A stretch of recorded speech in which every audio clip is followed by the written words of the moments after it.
What is going on, everybody? Welcome on in. Have an excellent stream for you today. Chelsea versus Man City. It is one of the first tests for Chelsea. 3 matches in a row. We have Man City, Inter Milan, AC Milan. There is a lot going on. So, we have the lineup out as well. Let's just see, make sure that we are in. Make sure the chat is going. Can everybody hear me okay?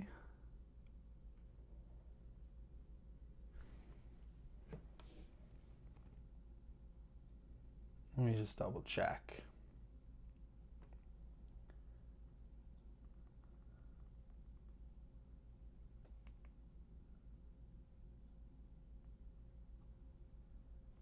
All right, cool. I think we are good, if I'm not mistaken. Sorry, YouTube is just acting up a little bit. Steven? All right, cool. Just wanted to double check. So, big game today. I think this is a huge test for Chelsea. Absolutely massive. Man City doesn't have necessarily the strongest lineup out. But some serious players in there that might be with Man City. Obviously, any matchup against Pep is a tough one. But this is really the huge ramp-up period for Chelsea. We got the early matches out of the way. Some of the other easier, quote-unquote, opponents, Wrexham, Club America, Celtic, even though we got absolutely battered by Celtic.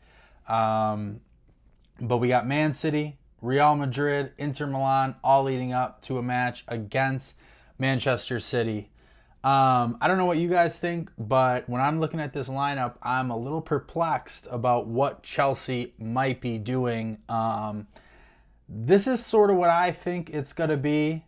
And let me know what you guys think in the chat also. So we have a couple of things possibly, right? So some people have suggested that, Malo Gusto will be, inverting as he did against Club America, and that would lead Kieran Dewsbury Hall to be up a little bit, playing more of a right wing because there isn't a natural right wing right now in the squad. Yellow, what's up, man? How you doing? Welcome on into the stream. It could be Dewsbury Hall in this area. It could be something like Gusto playing sort of a right wing back, and then you maybe flop these guys. But there's also consideration that, this could be slid over. Gusto could play here, and you could have Reece James getting up and down the channels, because I know one thing specifically that a lot of Chelsea fans have been asking for is for Reece James to get into more of those crossing opportunities, right? So if a team is super compact and they're leaving these wide channels open, you want to be able to, feed the ball into the box and whatnot. So I'm a little unsure about what we're going to see. Could you see Mudryk playing in behind? It's sort of like that, I don't know. You've seen a couple of different things that potentially could shake out for this lineup. When you do only have, Madueke as your right wing option, and you haven't really addressed that with any further, options, right? It's a potential thing that Chelsea will have to deal with if they do not address that position. Sure, you can move Sterling over there, you can move a couple guys over there, but seems like it's going to be a very narrow, very compact lineup.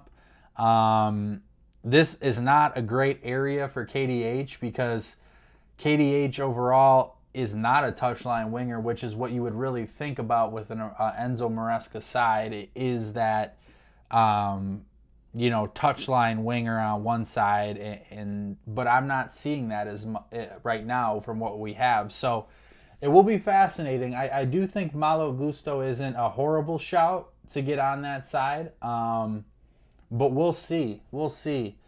What do you guys think about the lineup? Those of you who are watching in, where do you think everyone's going to shake out? There's a couple of different options, and I'm unsure right now. I mean, we'll have to wait and see. I do think that you do not see like a Madueke or a prototypical right winger for a couple reasons. I think with Man City being 15 days away, 2 weeks away, I don't think Enzo Maresca is going to show his hand necessarily to Pep and say, hey, this is how we're going to line up against you. Have, 2 weeks plus to look at it. But I that could be some of it, right? So I'm not entirely sure. But we'll get into that a little bit once we start seeing the game, start seeing how it's going out. And people have sort of clamored, right? We want to see Lavia. We want to see Caicedo. We want to see Enzo all together on the same pitch. So how is that going to shake out? How is that going to alter things? Because I thought Enzo looked pretty decent in these areas. I thought he looked okay when putting the ball in dangerous spots. I remember there was a specific one to Broja that there was a good chance. So you want to get him in these areas. And then it's difficult. It's difficult to sort of see on paper what this might look like. But I expect Enzo to be further forward. There is also a possibility that, it is a more prototypical back four. Could we see something like this, right? Could we see something a little like this and we have those guys bombing up the channels, right? You don't know really until we see it, but when this lineup came out, I was a little perplexed on what this might look like, because people have been asking for it. People have been asking for Reece James to get into his, really, his areas where he succeeded a lot in the past. I thought personally that he looked really good in that right center back role. If you read my article that came out last week, I specifically had mentioned that Reece James looked very, very comfortable in that right center back role. Or if you watched my video earlier this week as well, it wasn't as much of a crossing into the box, right? But he was getting into these areas and finding long diagonals over to the winger, up to an advanced midfielder.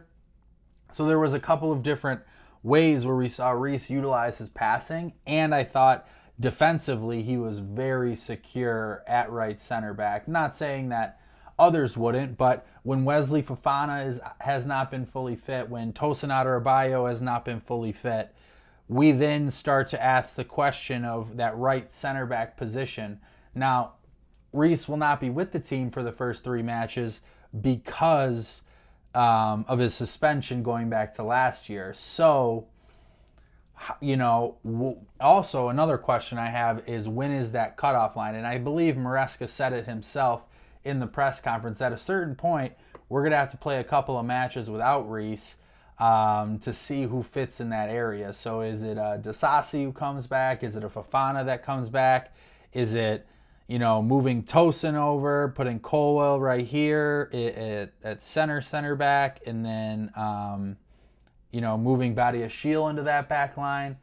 There's a couple of different opportunities, so to speak, with, Reece James being out. Malo Gusto will certainly be in here, but is he going to be over here and coming in? Is it going to be, you're going to have Marc Cucurella back too? How does he fit into the whole inverting idea? Because last week, or earlier this week I should say, against Club America, Chelsea did invert Gusto, who was playing left back. So would you say that could be Marc Cucurella, and then you could have Tosin and Colwell and Badiashile?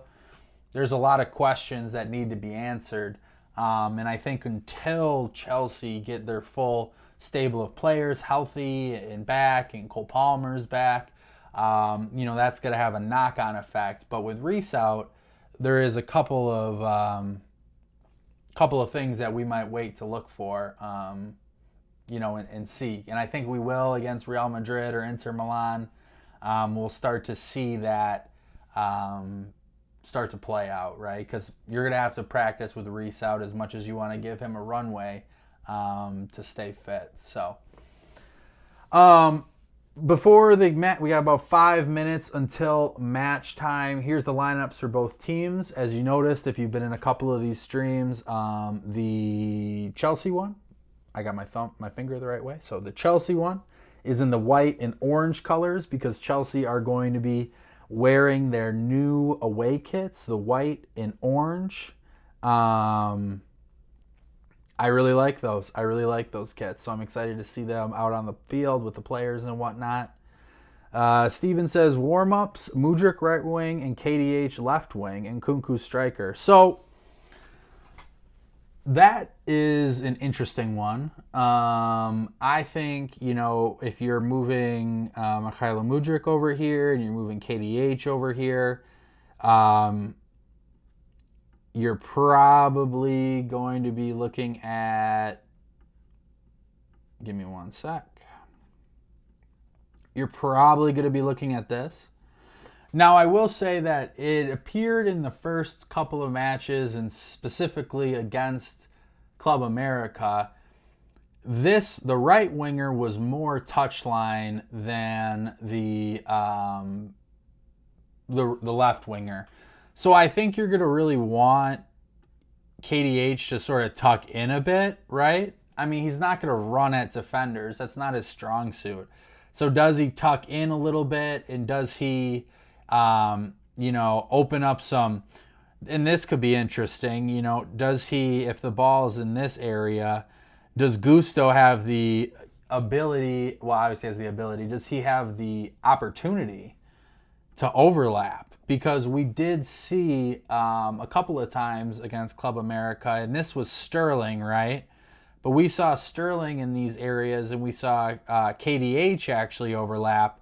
But, Gusto could be overlapping in those spaces. It's very possible. So that's interesting if KDH is playing sort of a left wing position.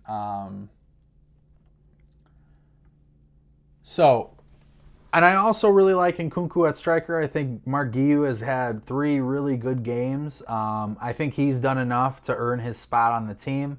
Now, the rest of the transfer window, is going to have an effect on that. It's going to maybe alter what his plans are. You bring in a Victor Osimhen, you bring in a Samu Omaradian. I'll get it if he comes. But if you bring those players in, does that change the outlook on Mark Guiu for this season? I think he's done enough, personally, to earn his way into the team so far. But, you bring in a big fish like that, and then you start to say, we need, because you're looking at a problem here, right? If KDH, Enzo, Lavia, and Caicedo are all going to be on the pitch at the same time, now you bring in, and now Jackson's healthy, so now where is your Nkunku minutes, right? Is Nkunku going to start for one of Caicedo or KDH? Because we did talk about Nkunku potentially playing as the left winger earlier in the year, so it's tough. But I think if you have Mark Guiu as a option in cup games and Conference League, you could do much worse, because his pressing, his activity, all of that has been really impressive so far. All right, so we are 1 minute until the match begins. Let me get that loaded up.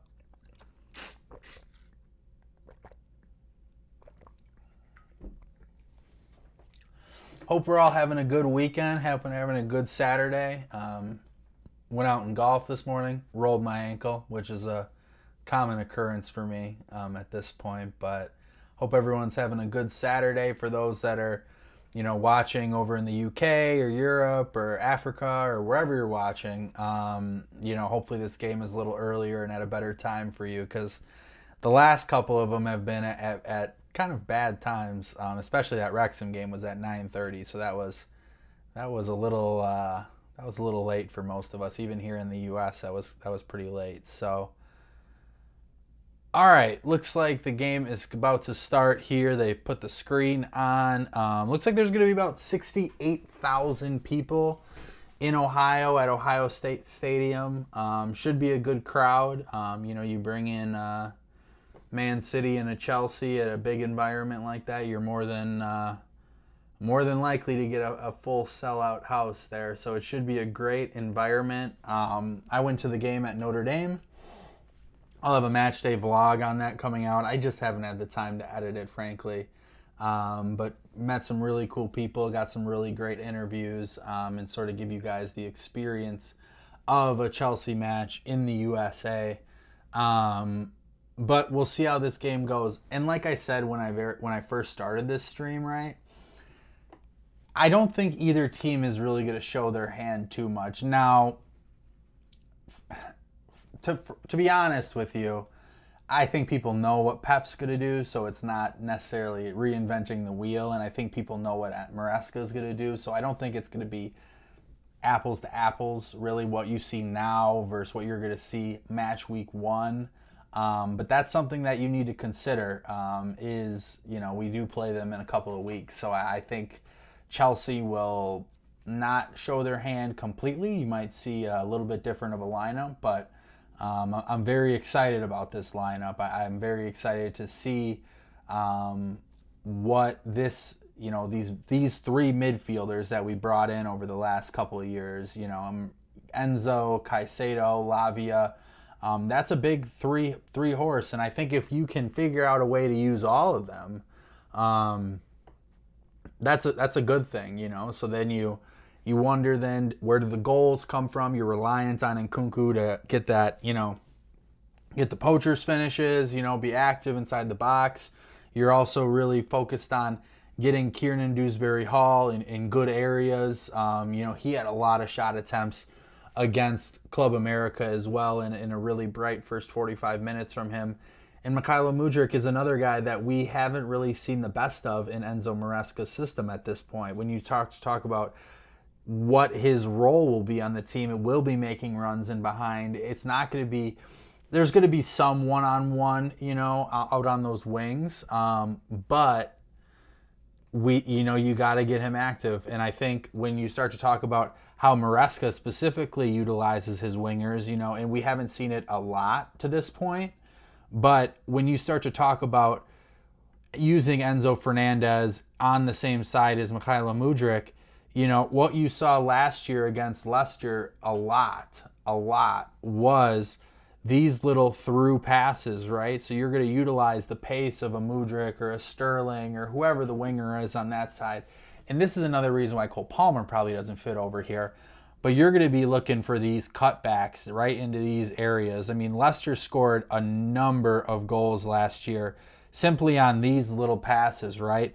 Driving the ball in here and waiting on your crashers to come into the box and hopefully put a good ball across, right? And get a goal. So we haven't necessarily seen that all so much at this point. But we have seen some of Enzo Maresca's tactics really, start to show. The high pressing, the counter pressing, the inverted midfielder, of course. We're starting to now see long diagonal balls from the center backs to really shift the Man City defense, whoever the opposition defense is, and hopefully Man City today. But I think time will tell a little bit about how everything is going to work. It's going to be a progression. I think Chelsea fans are a little bit naive sometimes when you say, okay, they're training on this every day. They should work on it. They should have it down at this point. But match time, match experience, that's all important stuff when starting to talk about how this match is gonna play out. Emmanuel, what time is the match? The match should be starting in a couple minutes now. I know they're very on it in the UK and Europe and Africa, but in the US, matches never start on time. The matches usually start about, I don't know, 7-8 minutes after, so when it's supposed to. So not great, but we'll get started. I want to thank you all for coming on in. If you can go ahead, hit like on the live stream, that helps boost the algorithm, get more people in here, get the chat more active during the match so we can go back and forth, talk about what we're seeing. Also, I want to let you guys know before we get started here, please go ahead to the link in the description and go to Simon Phillips's webpage, his Substack.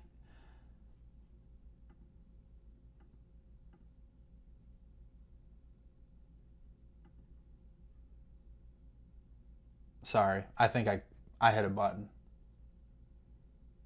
Okay, we're good. Sorry, I hit a button, close it out. But if you want to go to Simon Phillips Talks Chelsea.substack.com, the link is in the description below. Simon has an amazing community. Podcasts, transfer news, an aggregated blog for you, tactical analysis from myself, Luke. We had Ben Jacobs on recently. We had some other transfer guys on. So if you want the latest in Chelsea transfer news, it's the spot for you. So if you go down to the link in the description below, you can subscribe to his page and you can get all of the latest details, information. It's a great platform. And before I even started working with Simon, this is something that I subscribe to and utilized a lot to get all of my information. So looks like the players have just started to take the field. Wow, seeing the white kit for the first time, really like it. What do you guys think about the kit? The home kit people were a little worried about, but I don't mind it as much. The white kit looks super clean, and the leaked third kit looks really cool. The black with the pink. Any black kit Chelsea puts out is usually a banger, so I was really a big fan of that orange one that came out a couple of years ago.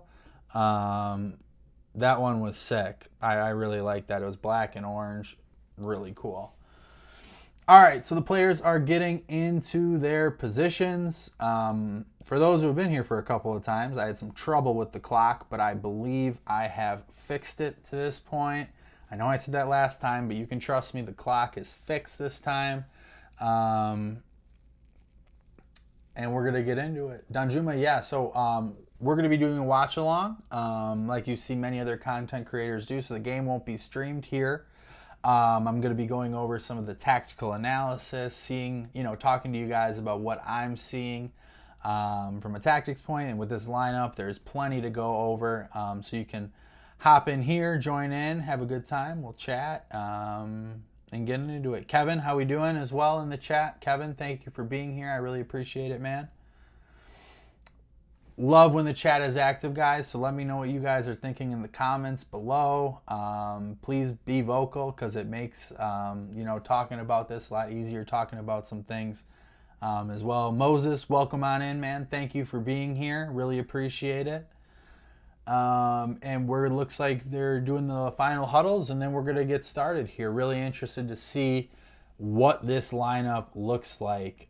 Please excuse the the Man City side. Didn't really put their lineup in at this point, but they're numbered by position, so you can get a pretty good idea of what they're going to be doing. Very similar formation to that of Chelsea. Obviously, Enzo Maresca is from the Pep Guardiola tree, so you are going to see some similarities. Expect a lot of possession. It'll be interesting to see who wins that possession battle. Is Man City going to put their foot on the gas a little bit, or is Chelsea going to be the dominant side? So we'll get excited, and like I said, always if you guys are in the chat, that helps out a bunch. So please be vocal, and we're excited to bring you this one. And as always, thank you to Simon Phillips and his platform for making this whole thing possible. Looks like a pretty packed house in Ohio. The match will be getting underway momentarily. Man City will start with the ball. We've had over 2,700 views already, and we haven't even hit the match. So, all right, we are live, everybody. Yep, Steven in the chat alerted to me at this point that, and we can verify with what we're seeing on the screen, that Mudryk is playing a right wing, which I think is it's fascinating, right? So we do see Lavia and so it does look like Malo Gusto is playing more of a prototypical left center back position at this point. So we are almost seeing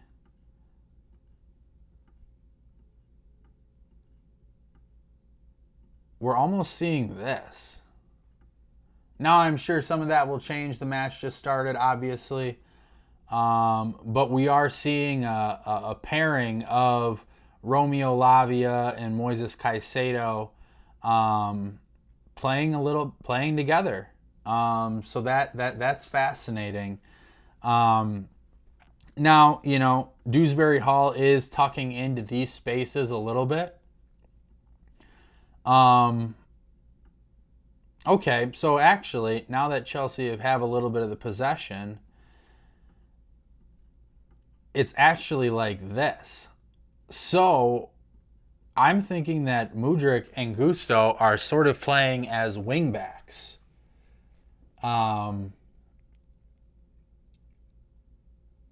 Which is interesting. And I mean, Mudryk is playing a little bit more advanced, but I mean, Gusto is definitely playing as a left winger. I mean, as a left mid.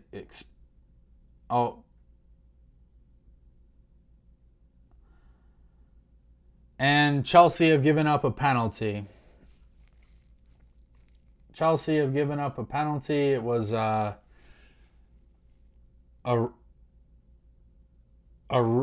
really bad sequence. Tosin gave the ball away. Levi kind of came rushing in because the ball was sort of in no man's land. Haaland tried to get on it. There wasn't really much contact there, to be honest with you. I don't know if there's VAR in this match, but it looks like a penalty has been given already, which isn't great. And I don't think Levi really hit him that much. But regardless, Chelsea deserved to be punished a little bit just because just bad passing out of the back. And Haaland scores, and Chelsea are down 1-0 at this point. But, as you get passing out of the back, and Chelsea and we saw this frequently against Club America too. Now, so they didn't score yet, technically. It looked like he scored it, and then maybe he wasn't ready yet. So Haaland's going to take it again.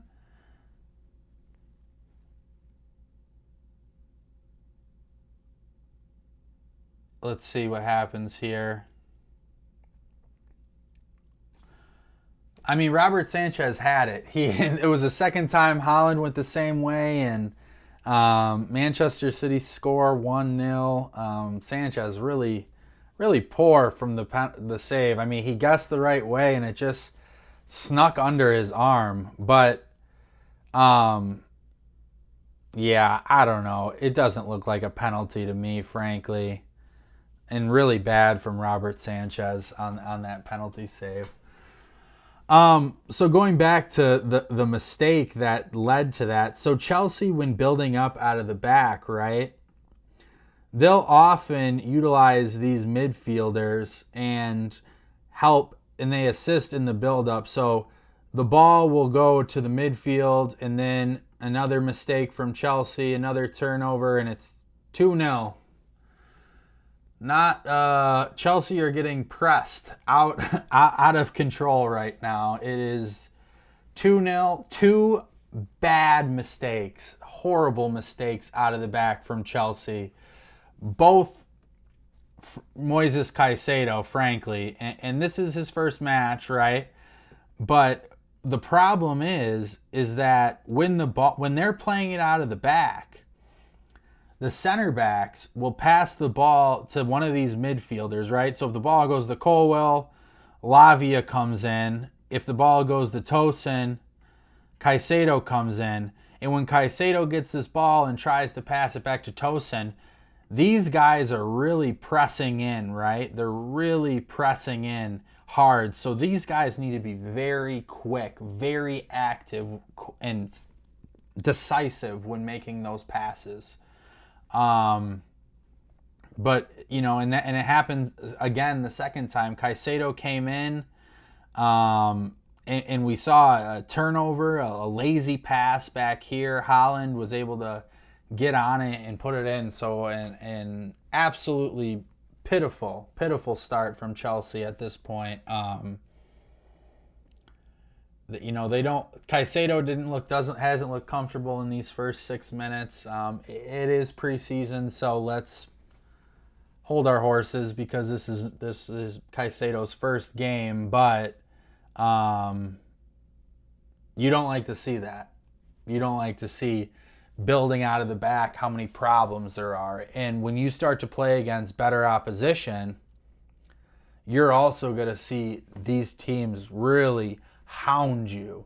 Now, it's beneficial at a certain point because Chelsea if they are able to beat the press, because they have so many numbers coming up, you're going to have very good opportunities, right? You're going to have very good opportunities to get the ball up quickly. However, if you're making those poor passes out of the back, you're shooting yourself from the beginning. I mean, this is the most important thing in any build-up, right?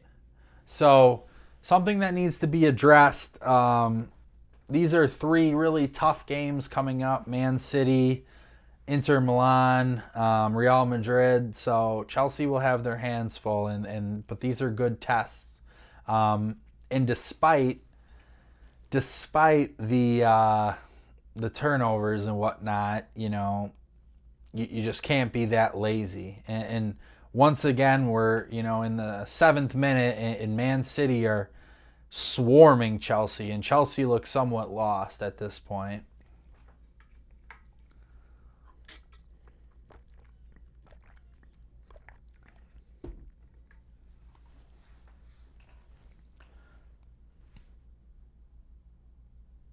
Caicedo's down, grabbing his knee. Unsure what we just saw. He's grabbing the back of his knee. I don't know if it was contact. Let's see. You know, it wasn't really. Lavia fell over and Caicedo's leg kind of got caught under him. It looks like he's okay. He's up. But that's, you know, a scary situation. And when you're talking about preseason matches, that's something you can't have. You know, you worry about the pitches in the United States because under these big football stadiums, especially college football, so this is at Ohio State Stadium, they have AstroTurf on the bottom, right? A fixed AstroTurf surface. And when these big soccer matches come, they lay grass all over it. So the footing isn't necessarily the best.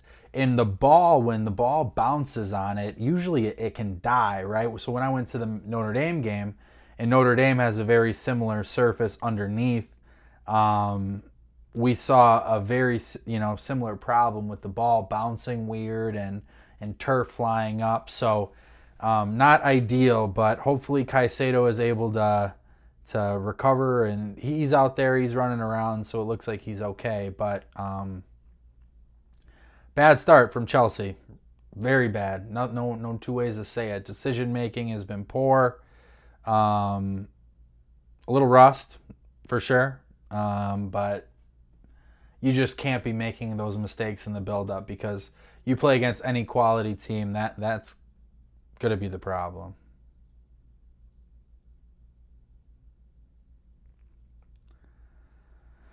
But we are seeing Caicedo and Lavia playing as a pivot. We're seeing Malo Gusto play more in these channels, and we're seeing just a regular back three. So Gusto is playing left wing back type position. Mudryk is playing pretty much like a right wing. Gusto at this point is all the way up here. So Chelsea are in their own half now. Enzo is here. KDH is here. Caicedo, Lavia, Mudryk, and then, obviously the center backs are coming up. So definitely interesting at this point how Chelsea are lining up. You definitely want to get your best players on the field. So this is a good way to do that.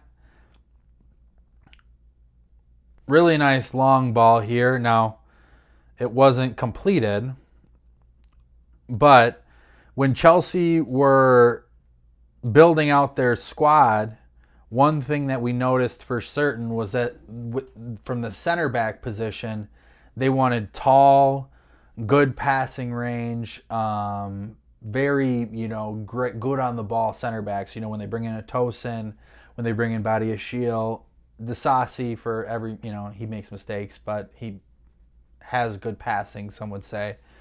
And Levi does this really nice diagonal to Mudryk. Now, Mudryk didn't really do anything with it. But that's another way that you're going to utilize the passing range of your center backs.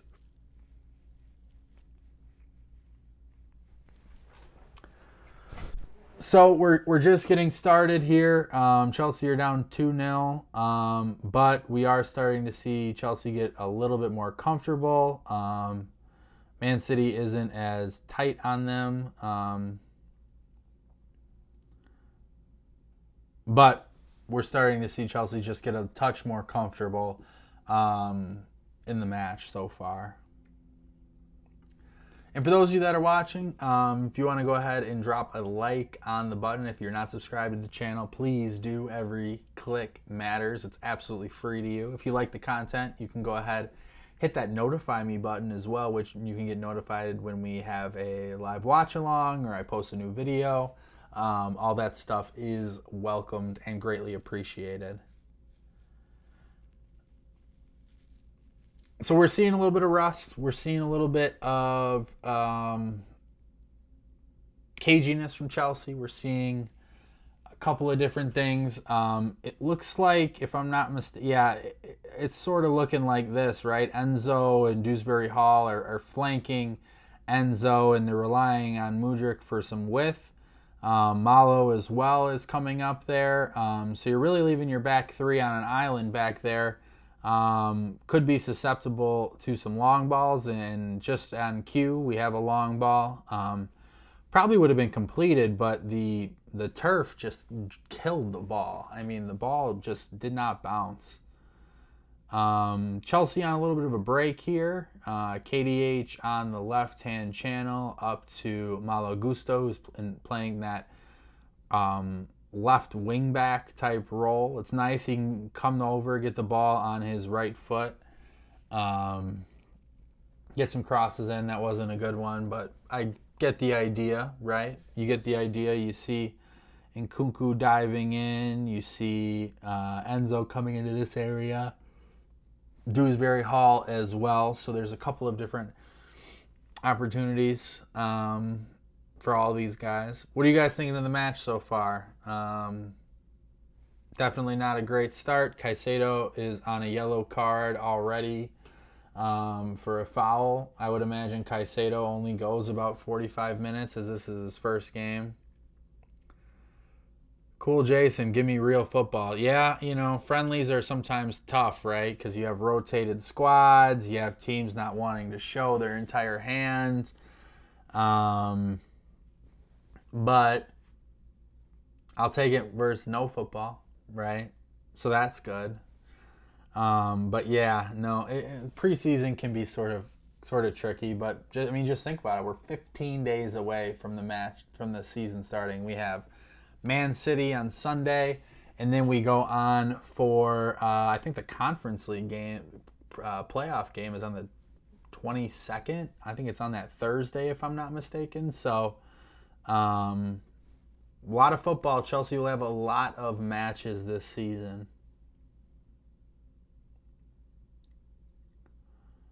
Some really nice build-up, little play between Caicedo and KDH and in these areas, and eventually getting the ball to Gusto. But Chelsea just can't really hold on to too much possession right now, which is not good.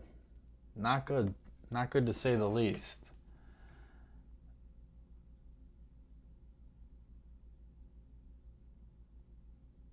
Yeah, definitely not the start you wanted. Caicedo really at fault for both of those goals. The penalty, not given up by him, but putting Tosin in a bad situation. Tosin probably could have done better. And then Caicedo himself, just giving the ball up. Oh, ooh. So Gusto with a really nice cross, just missed Nkunku's head. Came all the way through to Mudryk. And if you are watching, you just saw, now it was offside, but you did see City playing that line. The ball goes in, so Gusto puts it in, misses Nkunku, ends up in this area. Enzo gets the ball. He doesn't pick his head up right away. But if he did, Mudryk was timing that run really good. I mean, he was offside because Enzo missed it a little later, but you did see that. So another problem that I just saw, and we are, just into the 17th, going on the 18th minute now, and we've seen teams try to do this consistently against Chelsea so far in preseason, is that diagonal. Oh, you'll have to excuse me if I'm yawning. I had an early tea time this morning, so I apologize. We're seeing that long ball played into these channels. So if Reece is a little bit out of position, right, teams will try and play that long diagonal ball because Chelsea, by inverting a midfielder, is conceding this space over here. So they're just conceding this space, right? So if teams are willing and able to get the ball in that area, those options will be there. CFC fan says best player so far. I don't know. There really hasn't been too many, to be honest with you. I haven't been super impressed with anyone. I think KDH has had some decent plays. I thought him and Gusto had a really nice interchange on that side. And KDH really looks comfortable, to be honest. I think Maresca is going to utilize him a lot to start the season, at least until, some of the other players get up to,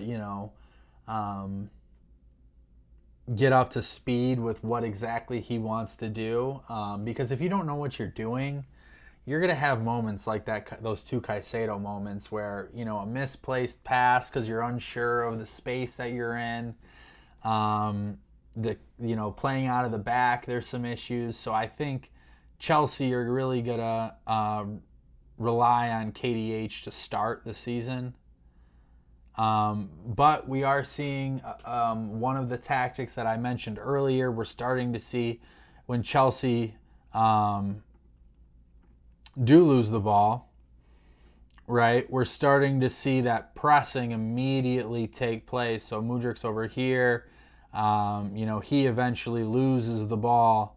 And they do play, a little 1-2 here to their winger. Lavia comes in, is able to dispossess the ball, and, he played it out of bounds, but that's kind of the idea, right? You lose the ball in your own half.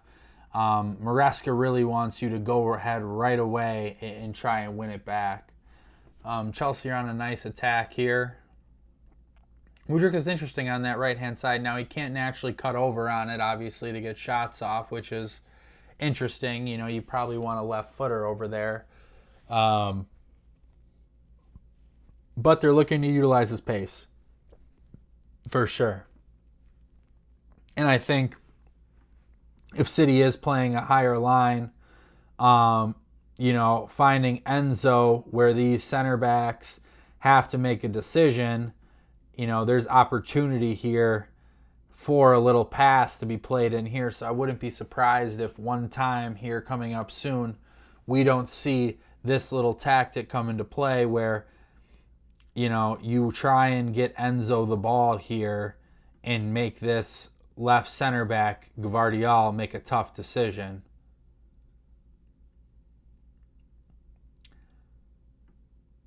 It does look like Man City is playing more of a traditional back line, though, at least in defense, I think.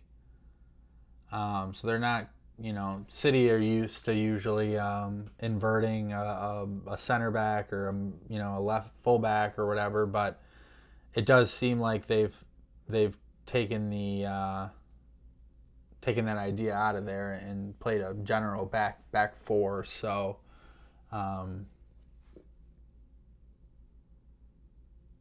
interesting stuff. Weird to see Kovacic at Man City still, isn't it?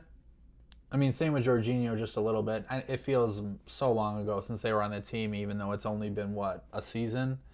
A little bit longer, but still weird. So misplaced pass from Colwell looking for Malo Gusto, but nevertheless a good tackle. As I said before, Chelsea are really going to focus on trying and win the ball back immediately after losing it. Mudryk gets a shot off. He gets it on his left-hand foot and gets a shot. You already are noticing, though, the surface here, right? The surface is not great. Chelsea do it again. They win the ball back. That's nice. So, all things considered, you would grade out the different elements of a Maresca-style system, and you would say that even from the Wrexham match, you could say their pressing has been very, very good, and their ability to win the ball back, you know, counter-pressing, I should say, has been very, very good so far. Chelsea have not registered a shot on target at this point. Mudryk had a shot. Nkunku had an opportunity for a header that Gusto played in. But it's slow. It's methodical. You know, you are almost seeing City play as like a 4-3-2-1, right? So it's like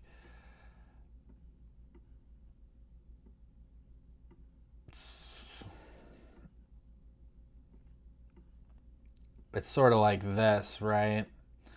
So even when, and it's causing Chelsea a few problems, frankly, but when they're in possession, this is Kovacic. Kovacic is almost dropping back in to make it a back five, right? So, you know, they're bringing some players over then, so there's also some challenges, you know, there's some opportunities, but they're making it very compact and very challenging. All right, what's going on in the chat? Opinion on the Gallagher saga. That's an interesting one. You know, I like Gallagher. I do as a player. I think his work ethic is his greatest trait. But if he wants to be one of the highest paid midfielders and wants that security, it's not for me personally. I think he does have, you know, characteristics that could work in a Maresca system, but I think I prefer the midfielders that we have. I think KDH is an upgrade at that position. Now people say, oh, it's a championship player and he did really well in the championship. That's it. But I think KDH has all the ability to do what Gallagher did and more. Now, other players are going to have to meet the bill in terms of the pressing and the leadership and all that stuff. However, I would be okay to move on from him. I think it's just been enough is enough. But, what will that happen is another story. So we're in the 25th minute now, and we saw another one of those diagonal passes from the center back over to that winger here, right? Coming up into this area, and they're beaming that diagonal ball right over here. So definitely something that Pep has seen and is exploiting at this point. I'd love to keep him, with the situation with Atletico is good move for him. Yeah, I think it is too. I think, but on a personal side, right, you have to kind of look at, he's grown up in London, he's a Chelsea fan, so it's not as easy as us saying, yeah, man, move to Madrid. Why not? It's a Champions League club. You have Simeone, a good manager that would really utilize you in the right way. However,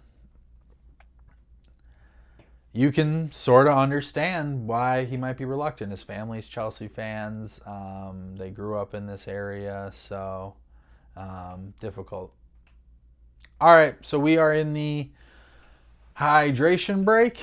It's a hot one, I guess. So the players are going over to get a little bit of coaching. I will take a hydration break as well myself.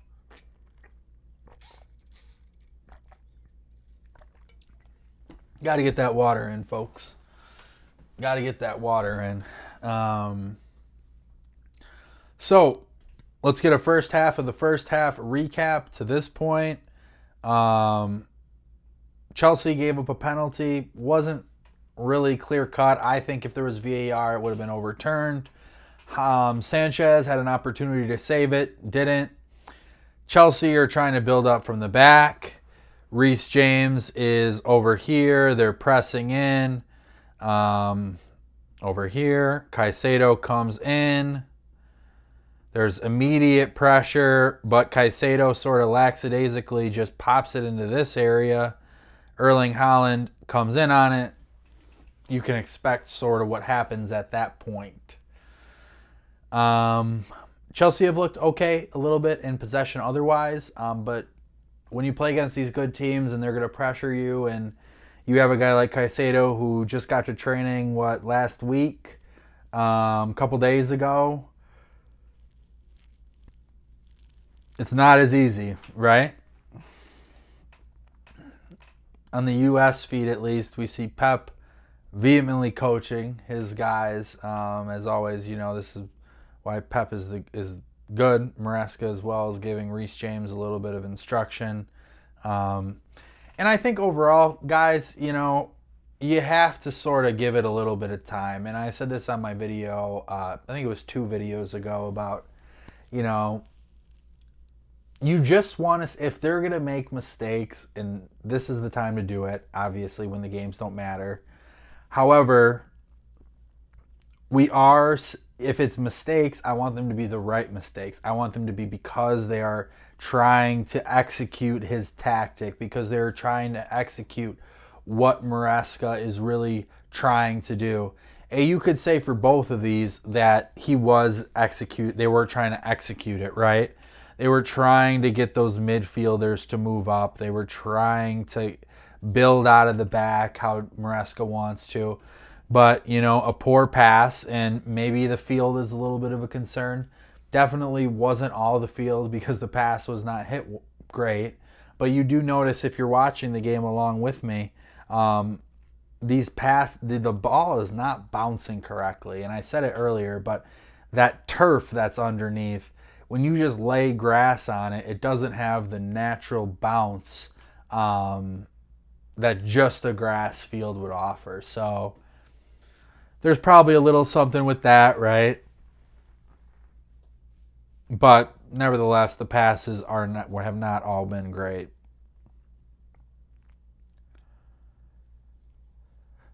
So we're also seeing similarly how Man City was doing it. When Man City are in attack, we are seeing We are seeing Caicedo sort of drop in to make it sort of a back five, right? At certain points. That's when, Chelsea are really getting pushed back. Caicedo is moving back into that line, which is an interesting one. Haven't really seen much from Nkunku at this point. Haven't really gotten the pressing necessarily from the front that you might want to get from a Mark Guiu who, is running around making things sort of hectic. I don't personally think Nkunku is the best, right, as a striker. I mean, sure, like finishing and running through the channels is fine, but defensive work and whatnot, he's not probably up to par as a Mark Guiu would be. Yet again, I'm going to keep a counter, I think, on the side for this, but Chelsea are getting, hit in that diagonal once again. Their Pep is taking advantage of it. So, but Chelsea do break out of Manchester City's pressure.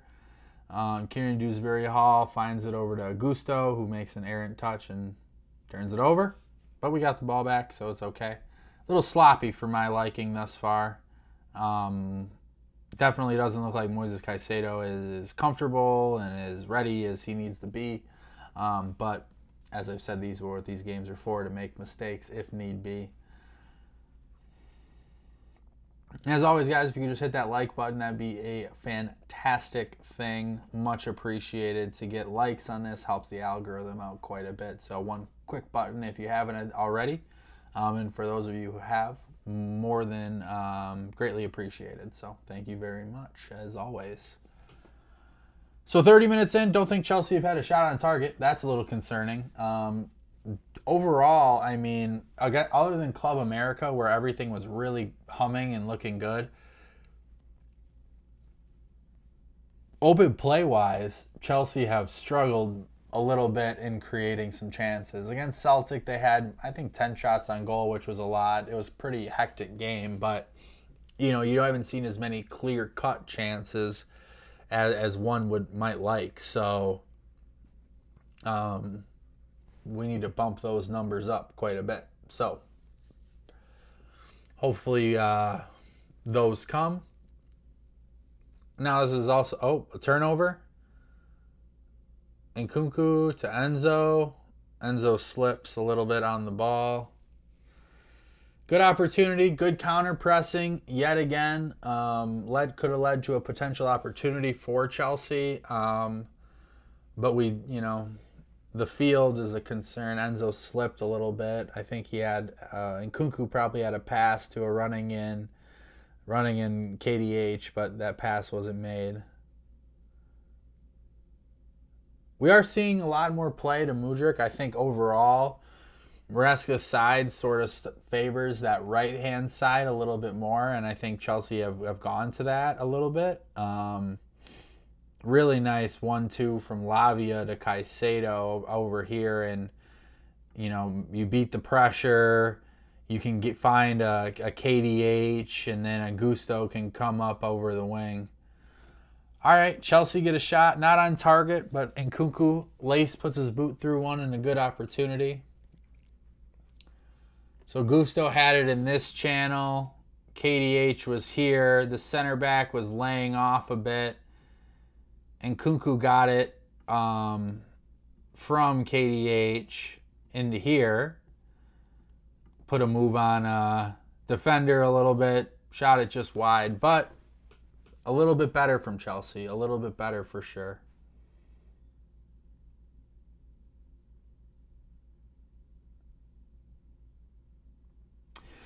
It's interesting, these watch-alongs. I'm having fun doing them. I'm having really a good time. And as always, thank you to Simon Phillips Talks Chelsea for making all this happen, for having me join on the team to run these. We're going to have some guests come on in the future. We're going to have Simon, some other people from SPTC hop on, which will be fantastic. With these America games, though, 10, 15, 11 at night. Simon has a newborn, so a little bit more difficult for Simon to get on. But once those games are at normal time in the UK and they're real matches, we'll definitely have more people on here to discuss what's going on.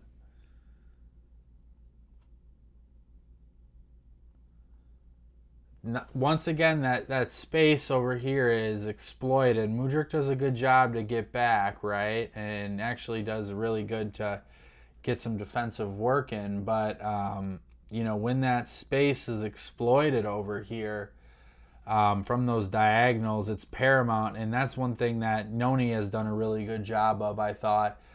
We can always talk about how Noni is a little bit more frustrating, let's just say, for the lack of a better word, in the final third.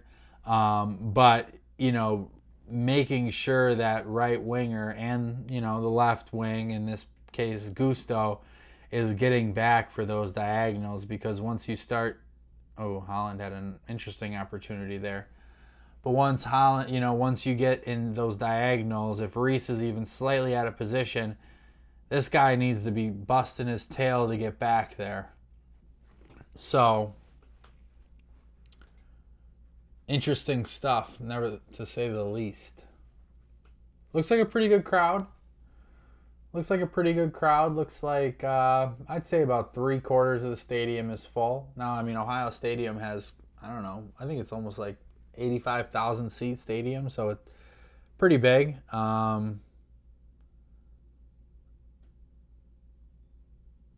Chelsea need to be careful in those build-up passes. They really do. They need to be careful, because when they're getting pressed on, right, when they're in that build-up phase and Lavia's over here and Caicedo's over here, you're really seeing some scary passes potentially, that are being played back to a center back, and just 1 second of indecision could be a huge problem for Chelsea. And we saw that a couple of times earlier on the goals.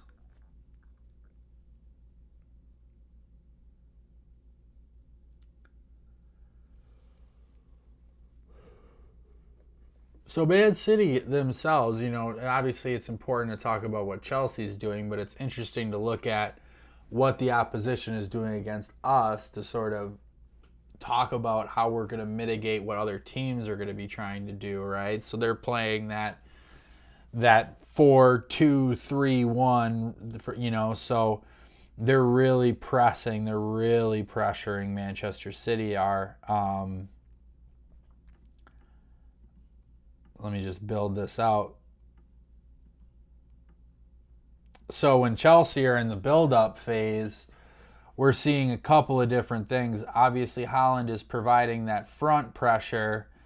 They're getting their 3 really in the grill of these guys and trying to cause some, mistakes. And they're also getting support from their fullbacks that are pushing up when the ball gets played to their side. So you're seeing, an Oscar Bob get into these areas. You're seeing support come in. They're trying to turn the ball over very quickly as well.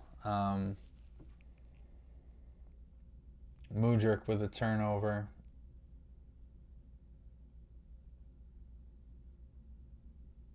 Tosin, what are you doing, man?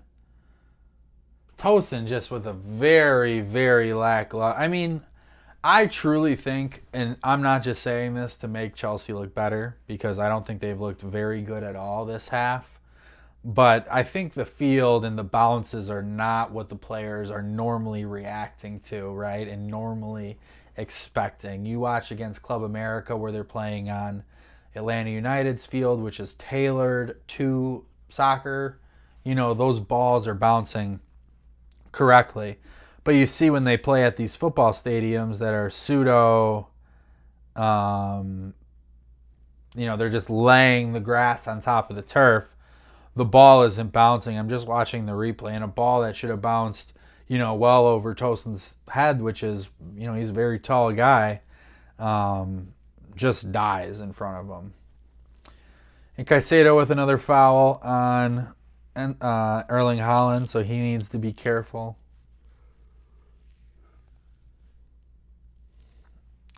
Mudryk is grabbing his right calf at this point. Looks like he'll be okay. Probably just a little bit of a cramp. I'm a big fan of these kits. The collars are kind of interesting. It looks like you can sort of pop the collars. I mean, Mudryk is almost looking like he's wearing a hooded sweatshirt, which is a little weird.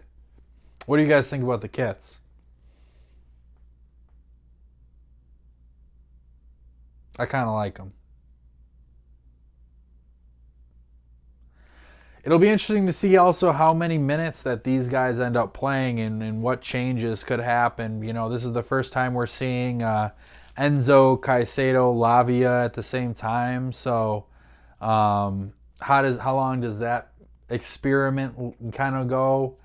How long does Maresca roll with that? Is there a interesting substitute that could come out? We'll have to see. Does Gusto go back into the midfield?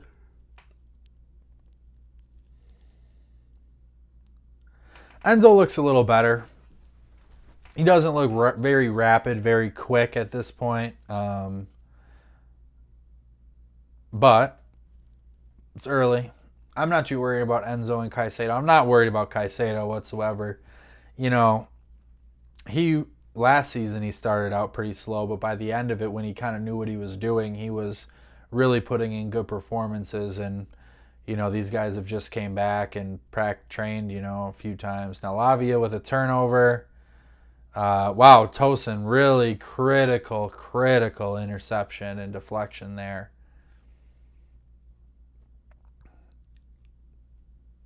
Very good from Chelsea. Oh, the ball was just... Oh, shoot!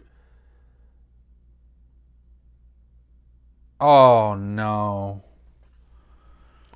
Oh, no. Ortega, a really good long pass, right? So these defenders, and I'll illustrate what we just saw. These defenders were up, and Gusto made a really nice run and played in Nkunku. Ortega was very good at coming out here. However, when that pass came out, it came right to Enzo. Ortega was out here outside of his net, and Enzo just puts it wide. Man, oh. I mean, missed it by that much. It was... And a yellow card called on Malo Gusto for what looked like a very good challenge. I'm not sure what refs they're using here, but penalty that probably shouldn't have been a penalty, and then a yellow cards that are coming out. I mean, it's a preseason friendly. I mean, the penalty is one thing, but giving out cards for challenges that don't look half bad, I'm not entirely sure about that one. But you play with what they give you, right? Man, it would have been nice to see Enzo put that one in. You could kind of tell right when he hit it, he didn't sort of believe that it was going to go in. Damn, that stinks.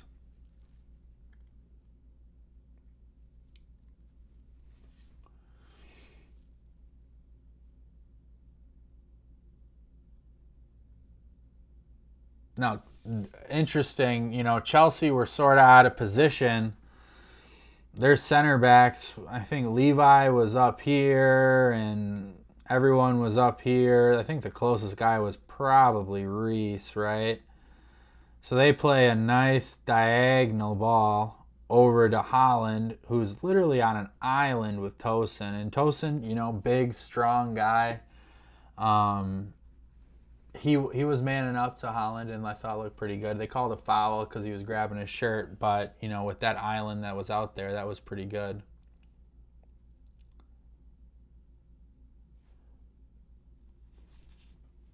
So Reese was following his marker up here, and yet again, Chelsea were seeing, you know, a wide open area here. I wouldn't doubt if a few times this year we start to see teams really exploit that. Against Club America and Celtic and Wrexham, we've seen these center backs in certain instances, you know, man mark up to all the way up here which if there's not a proper rotation, teams will exploit that space if they can make it happen. So if you're going to do that, you got to be very careful. Very, very careful, because teams will exploit that, and that's just a lot of open space. So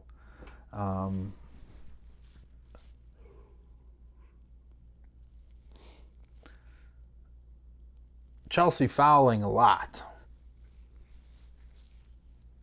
A lot. 1 minute of extra time on the clock.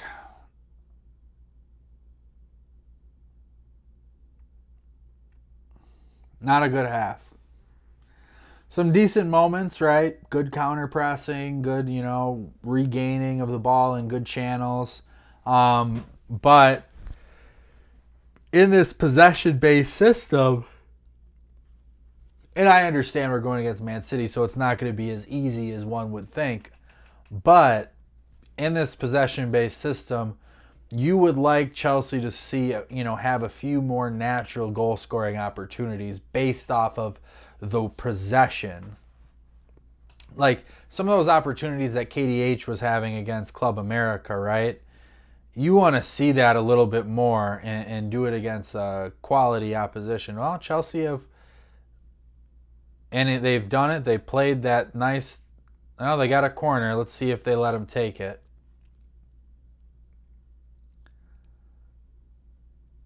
We are 13.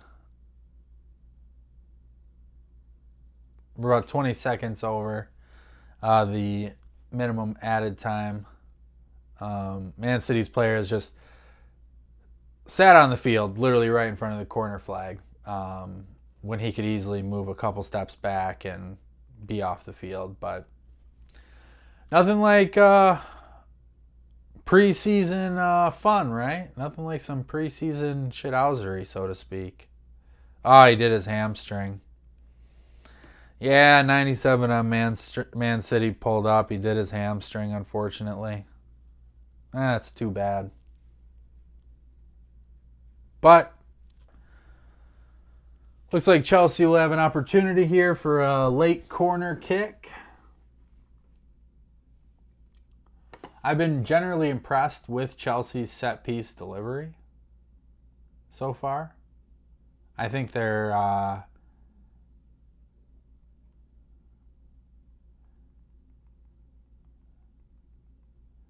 I think that new addition, right, has been pretty good.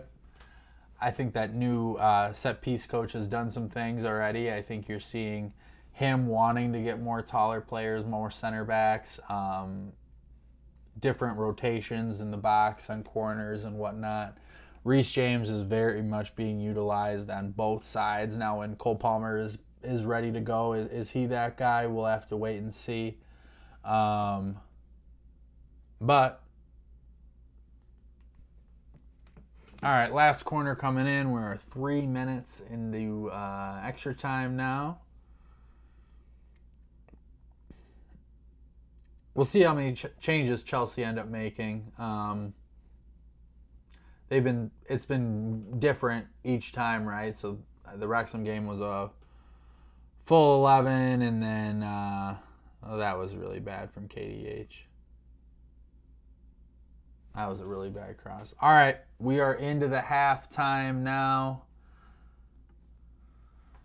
Okay, that was not great. That was not great. Right, 2 very poor passes building up out of the back that led to a couple of problems for Chelsea, one leading to a penalty, one leading to just a goal from Caicedo, just kind of laid it out there and Haaland scored it.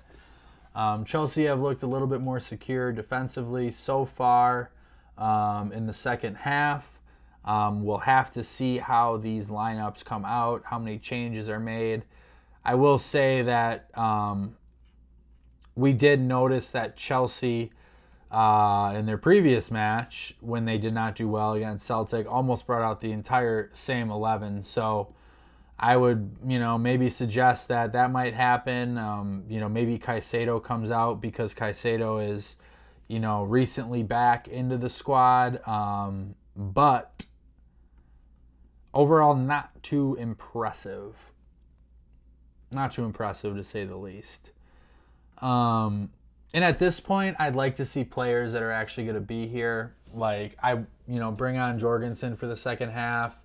Bring on Fofana. Bring on Chukwuemeka, Madueke, Sterling, Guiu. But, I don't really need to see Broja. I don't really need to see Leslie. I don't need to see Tyreek, even though if he came on, I'd be fine with that. Or Josh Ashton-Pyong would be fine. Vega is another guy that I'd be like, all right, let's see a little bit from him. But overall, Chelsea's just, we got to figure out what is going on with this team, specifically the guys that are actually going to be here. So I would not be surprised if Chelsea come out with a relatively unchanged 11, perhaps bringing on,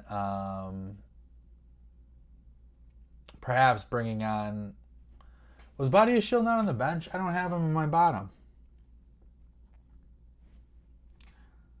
I could be wrong. I hope I'm not. No, so Badiashile is not playing right now. Did he have a wrap on his leg in training the other day? Or was it Reece? No, it was Reece and Sterling. So Badiashile is not playing today. He's not on the bench, it doesn't look like, according to their post. So, no Badiashile at this point today. So I would probably bring on Vega, take off Caicedo, go back to what you were doing before. Bring Malo Gusto back into the midfield and see what you can do from that area. Solomon says Lavia is unstable. Gusto is not sustainable in this position. Do you mean as the left wing back, Solomon? Or do you mean inverted in the midfield? Lavia is unstable. He had a really good match against Club America, to be honest with you. But, he is raw. He's raw. I mean, I won't deny you on that.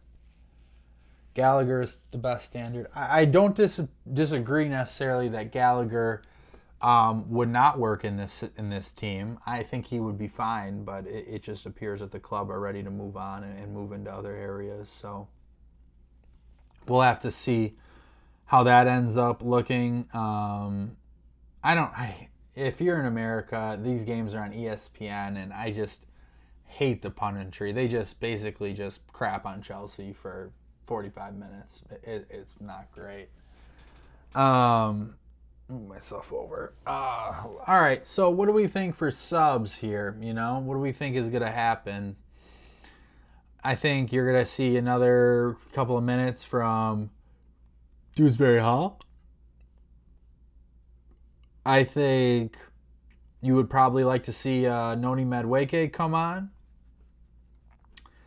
Probably like to see, I'm just watching the highlights, and that pass from Caicedo was just poor. That was just really bad.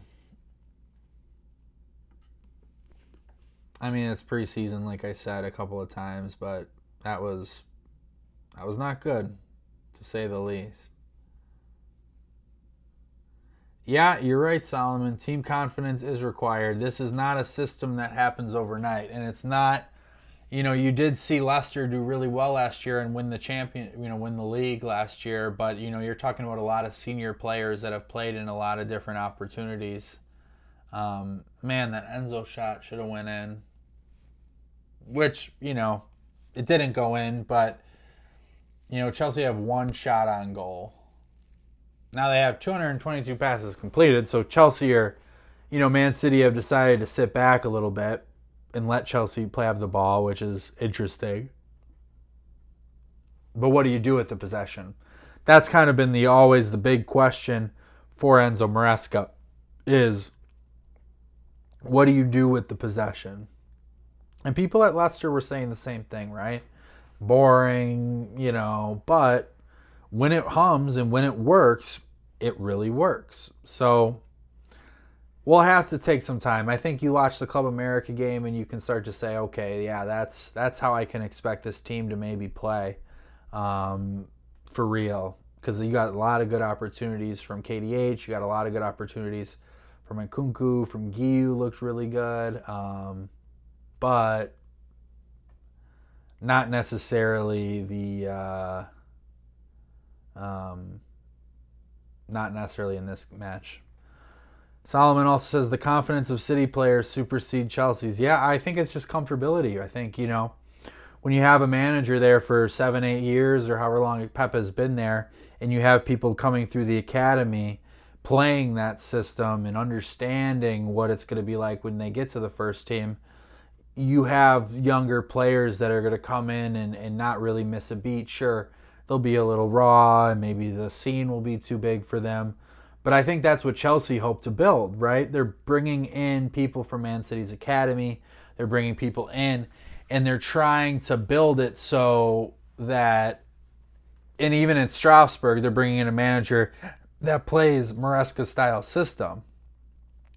So you're starting to see Chelsea build in a pipeline from the youth level all the way to the multi-club model level that is going to be playing the same way. So when you start these guys out at 9-10 years old, they are ready to play. And obviously not all of them are going to make it, but with the ones that do make it through the academy or do make it from a multi-club model, right, from Strasbourg or whoever we buy next, you're hoping that they have that tactic instilled. So if you're going to be doing this, you have to understand that this tactic is not, you can't sack your manager so quickly. Because if you want to do this and you say this is how we want our club to play football, and you've chosen the manager to do that, you got to give him some breathing room. Because if you don't, you could have a serious problem on a multi-club and academy level.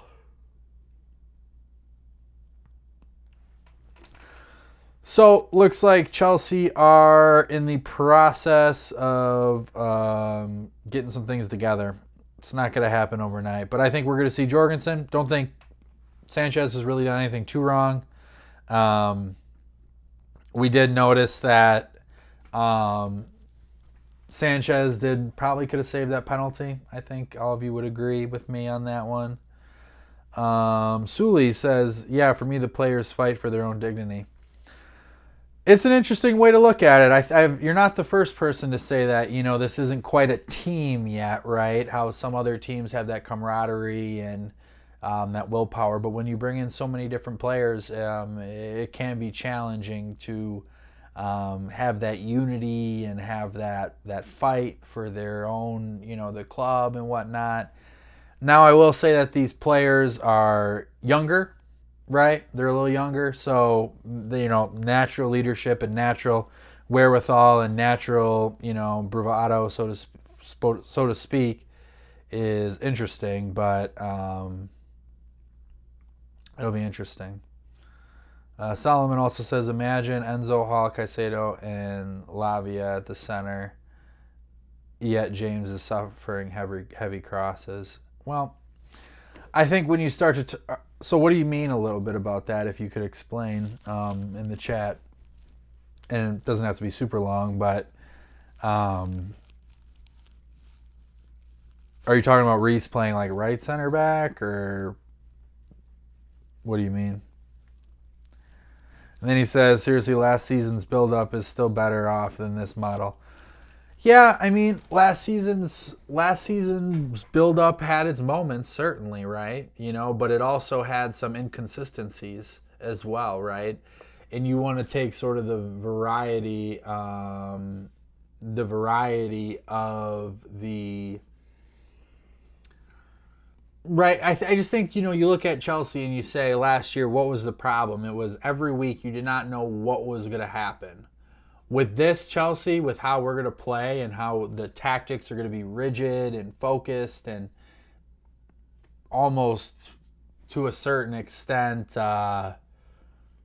written out beforehand, that theoretically that inconsistency and unpredictability should not be there as much. Sully, big ups, man. I appreciate it watching you live from Ghana, West Africa through my phone. Thank you so much for spending some time with me, man. I really appreciate it. And thank you for being active in the chat. Being active in the chat is absolutely awesome. It helps me. Love to communicate with you guys. So thank you. Big ups to Sully. Hope I'm getting your name right, for checking in from Ghana. That's awesome, man. Solomon also says the manner of the midfield approach. Yeah, the midfield, I think, when you have Lavia, Enzo, and Caicedo playing together for the first time, you're going to sort of see some intricacies. Yeah, it does feel that the connectivity is lacking a bit, But you also, if we're halfway through the season, we're still seeing some of these problems. That's when I would start to get concerned a little bit. But this is the first time they're all playing together. This is the first time Caicedo is played regardless. So we'll see. I'd love to see Lavia and Gusto back in the midfield. I thought they looked really good. I would hope that would not be necessarily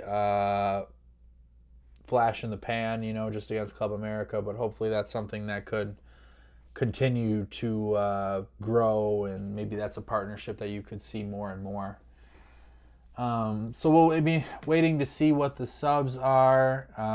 Sully, thank you, man, as always. I really appreciate it. So Madueke and Sterling are coming on. So we'll have to see. I mean, clearly Madueke is going to come on for Mudryk. That's not much of a surprise.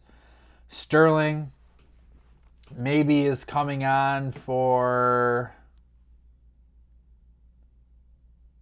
See, because like Gusto is... I mean, does he come on for like a Caicedo? Does he come on for a Caicedo and then... Here, let me put up the board.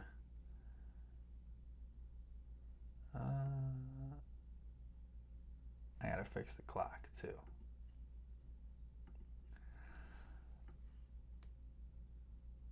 Absolutely, Sully. I appreciate it. And like I said, I hope I'm getting your name right. So I apologize if I'm not.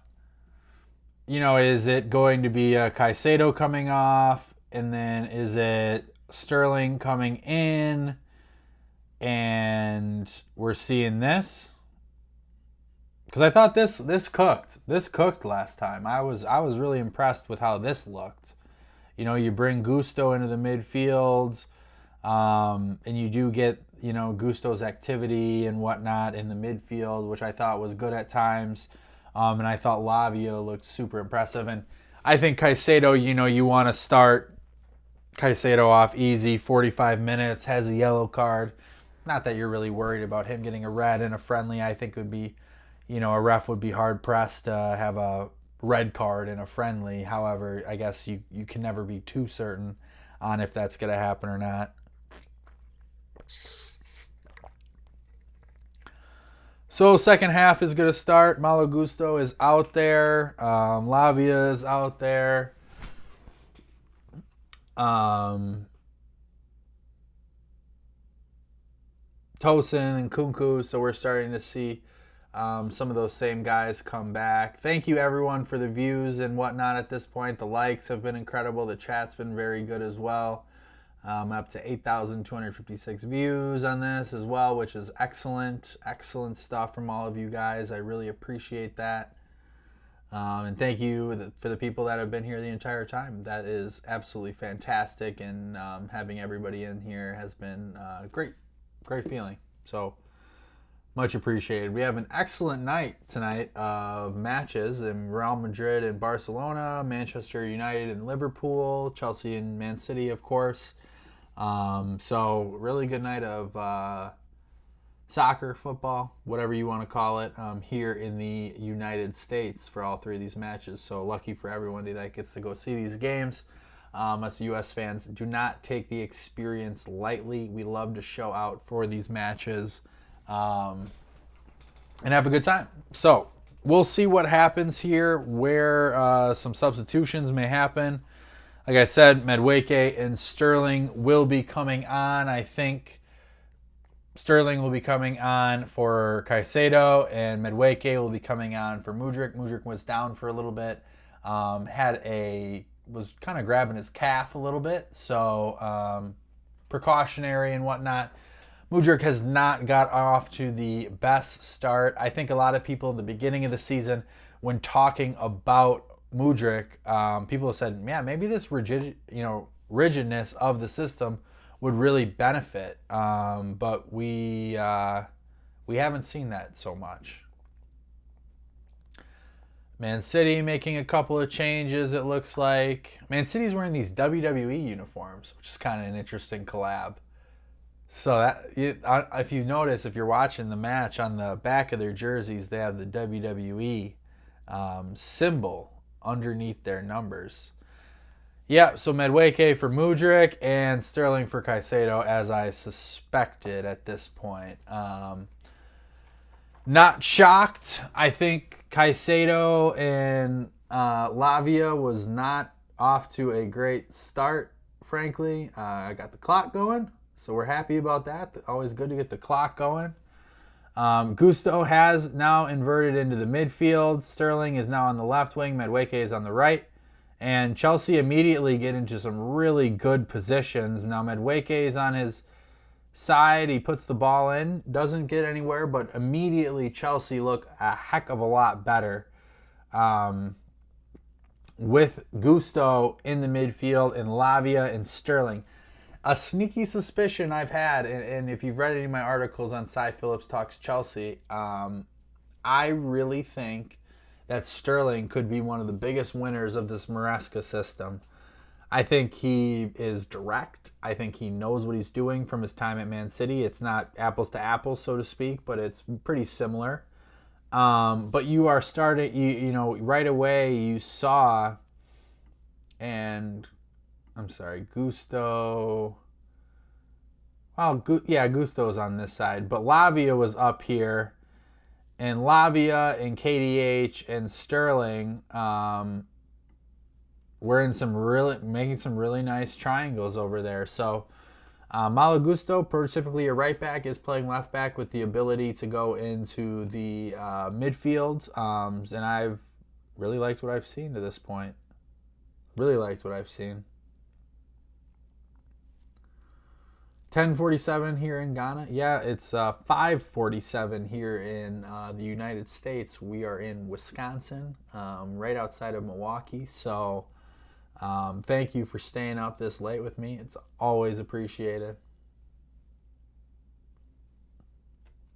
But when you start to see these triangles, come here, you see Lavia win the ball back in this area, and you start to make these triangles happen, and Dewsbury Hall can see this guy coming. He can play in a Sterling.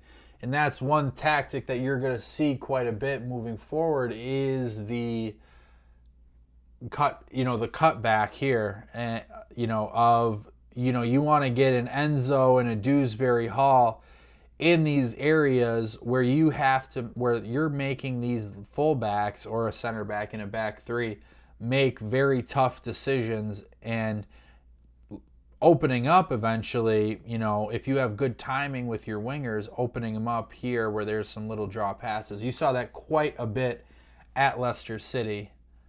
Madueke on a nice long ball. I don't know who passed that.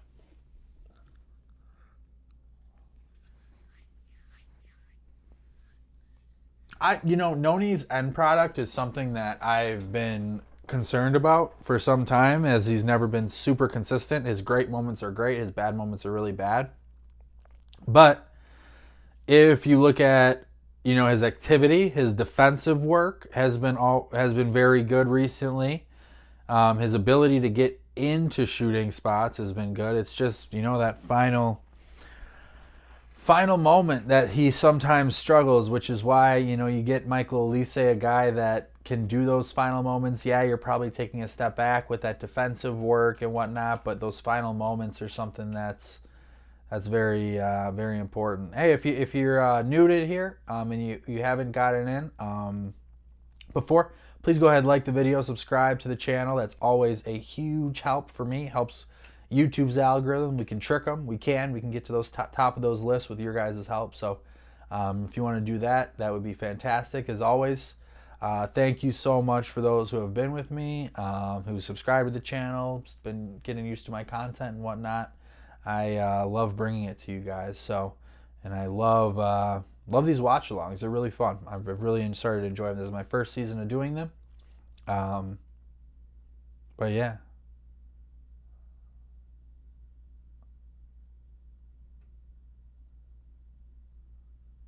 Oh, come on. Oh, man. Chelsea, I think, you haven't really seen Chelsea be like, okay, like we're super pressed back. But you have noticed that they have been very structurally sound when they, are in their own box and they're kind of setting up, which has been good, right? You expect when you have a lot of guys back, you're structurally sound, you're not giving up anything too easy. But they've been very good, I think. And on set-piece defense, they've been pretty good as well. I don't think we've allowed a set-piece goal to this point in the preseason. So that's a positive. Those are two positives.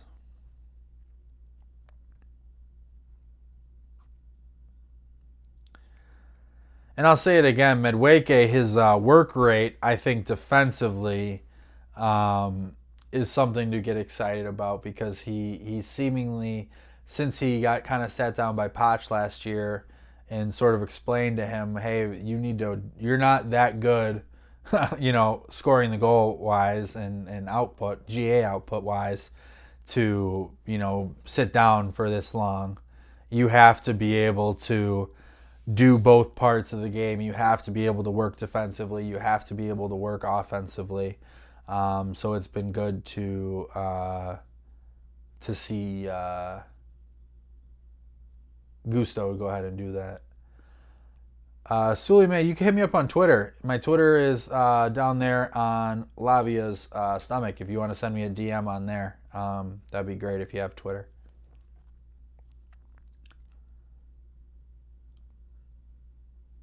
And I said it in the first half, and I'll say it again. I'd like to see Chelsea have a little bit more of the possession and opportunities to get, more manufactured shots on target through possession. We haven't seen that to this point so much, which a little concerning. Wow, I think Chelsea were very unlucky to not give up a penalty there. Malo Gusto was very out of position on the left-hand side. And Man City is sort of tightening the screw a little bit. And nice defense from Enzo. Get it out. Come on, man. Get it out. All right, Enzo calms it down, gets it back to the keeper.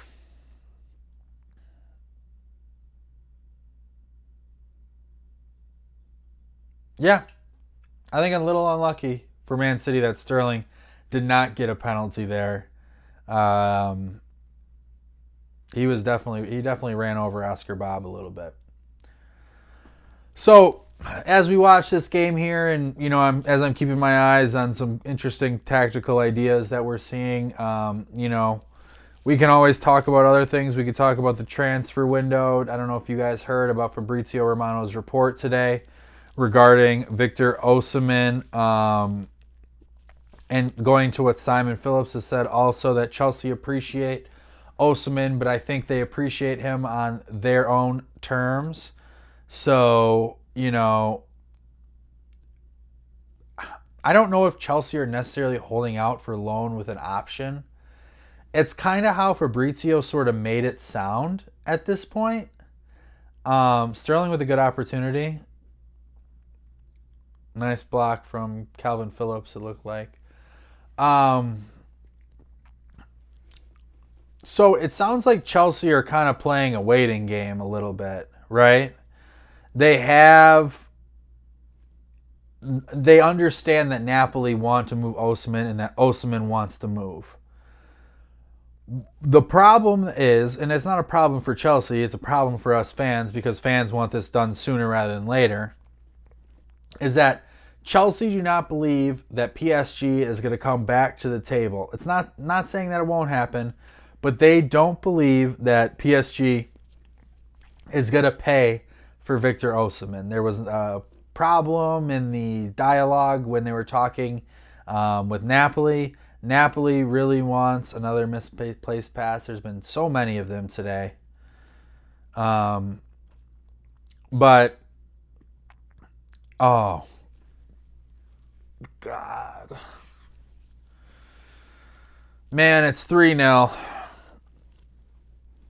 Oscar Bob scores a goal. Those Chelsea links.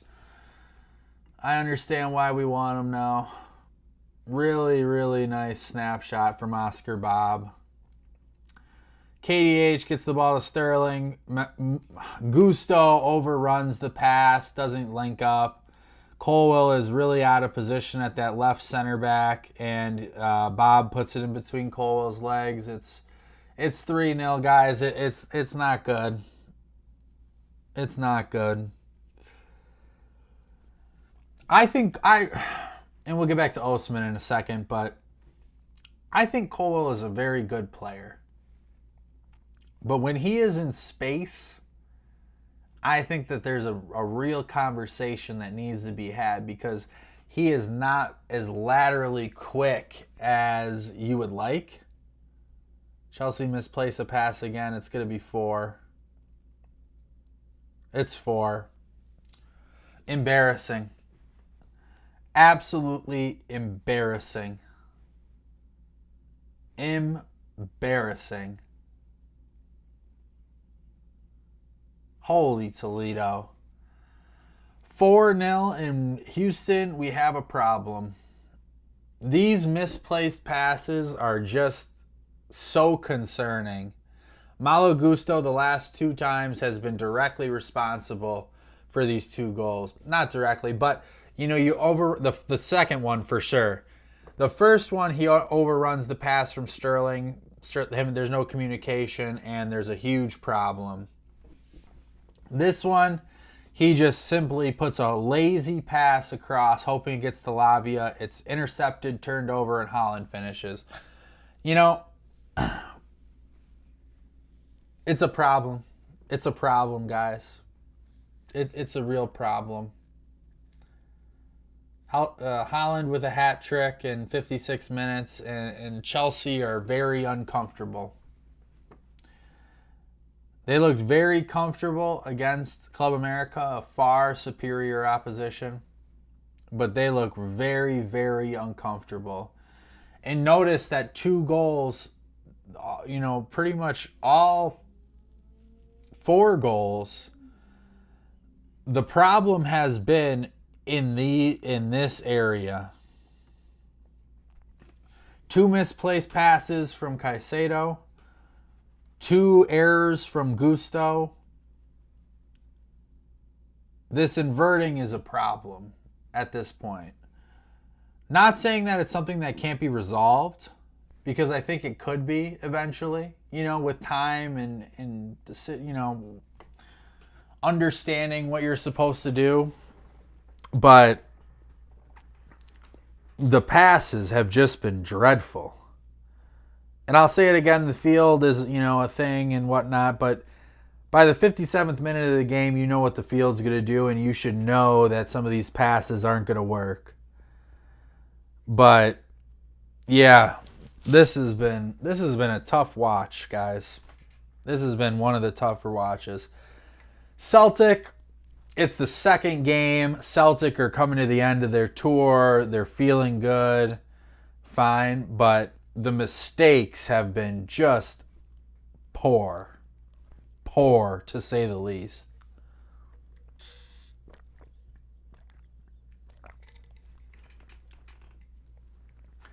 Another misplaced pass. The pressure that Man City's putting on Chelsea is really causing, a concern. All right, they scored. Medweke with a nice ball across. Sterling puts one in, 4-1. Chelsea are on the board. Better. So we saw Chelsea misplace a pass, turn it over. Immediately, Romeo Lavia wins it back with an interception in this area. Let me move him. Medweke gets into this area. Where's the ball? Lavia passes it over to Medweke. Medweke gets into this area, is dragging defenders on him. And Nkunku makes a strong run. Enzo's over here. Dewsbury Hall makes a strong run. They're pulling the guys. Sterling is left over here, and a nice right-footed cross from Medweke. And Sterling nets it in. Past the keeper, 4-1. Let me update that. Got to give Chelsea the goals. So, I'm not the type of person to necessarily blow up and get super angry, at least until the season starts. So I'm not necessarily gonna get all crazy and whatnot. That's just not how I roll. And I try to take a more pragmatic approach to watching these matches and understanding that these things are going to be incremental and growth is going to be incremental for this team. But as long as you start seeing moments, right, you can start to see... sorry, it was another turnover. You can start to see... You can start to see some things. You can start to be like, all right, this is getting better. This is getting a little better. Interesting that... okay, another substitution. Let's see. 2 substitution. 3 sub... Okay, so a few substitutions. Badiashile is in for Tosin. We'll see. Oh, so Badiashile is on the bench. He wasn't on the graphic, which is annoying. But Badiashile is in. Enzo Fernandez is off. Renato Vega is in as well. No, Vega is not in. They said he was in.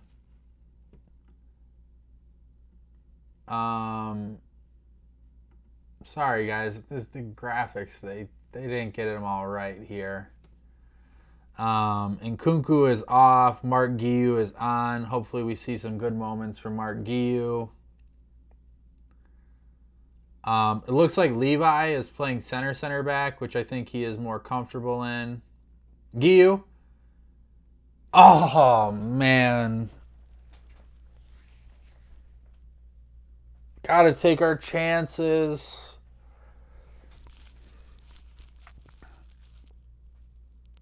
Chelsea with some really nice build-up out of the back. So Renato Vega is not on. I apologize. So it is looking like... Let me show you. Sorry. It's looking like this right now. So it's 3-2-4-1. Lavia and Gusto are in the midfield. Guiu is playing striker, which I think, personally, he is a more natural striker to that of Christopher Nkunku. But Nkunku probably fits better in those little half spaces, and he's kind of playing almost as like a second striker, actually. Which is nice because he's playing a little bit further behind, but he's still playing centrally. But yeah, Nkunku had a really nice pass in this area to Guiu, who's coming behind and sort of off of his, kind of on a bad angle, and put it through goal.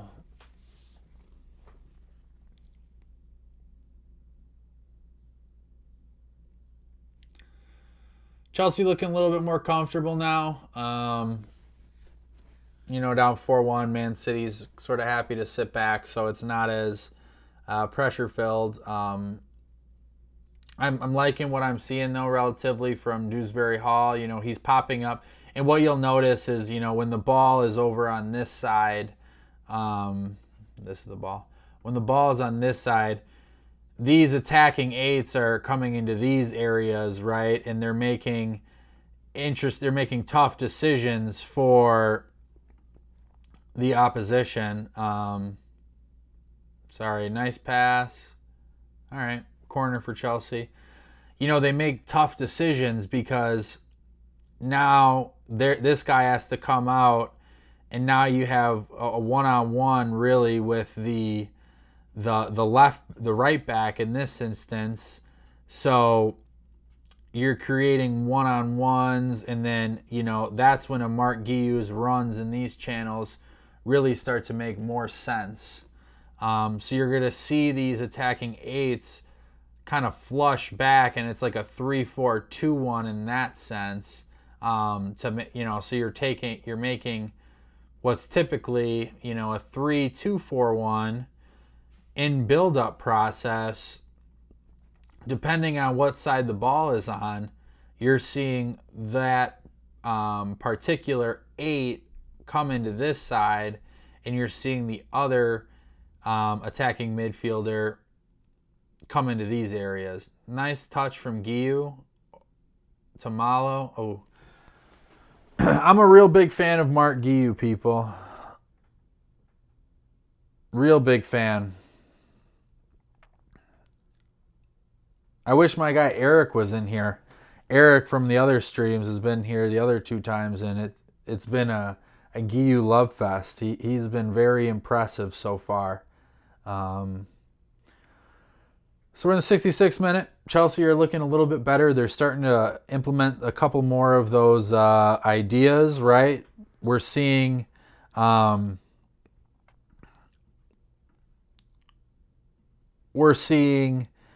that little interchange between the 8s and the wingers.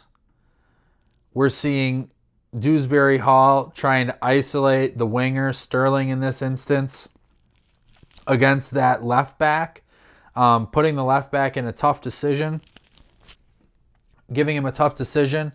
When you try to get into these channels and whatnot. So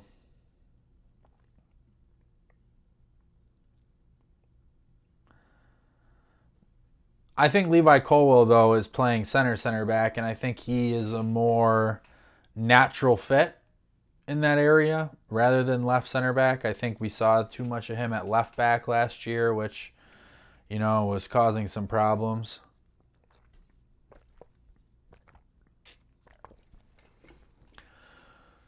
All right, looks like a sub is coming on. Not sure if they're doing a water break. Rico Lewis is down, so they're doing a sub for him.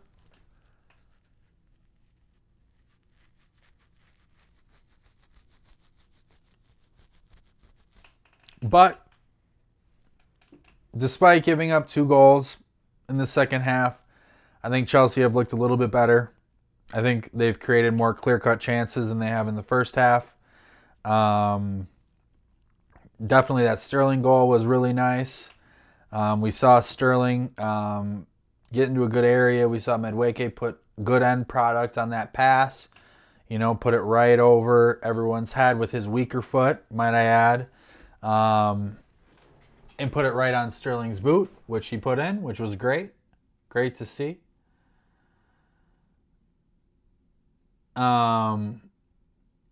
So I think one thing that I do want to note is that I'm really enjoying when Romeo Lavia is playing deeper as well.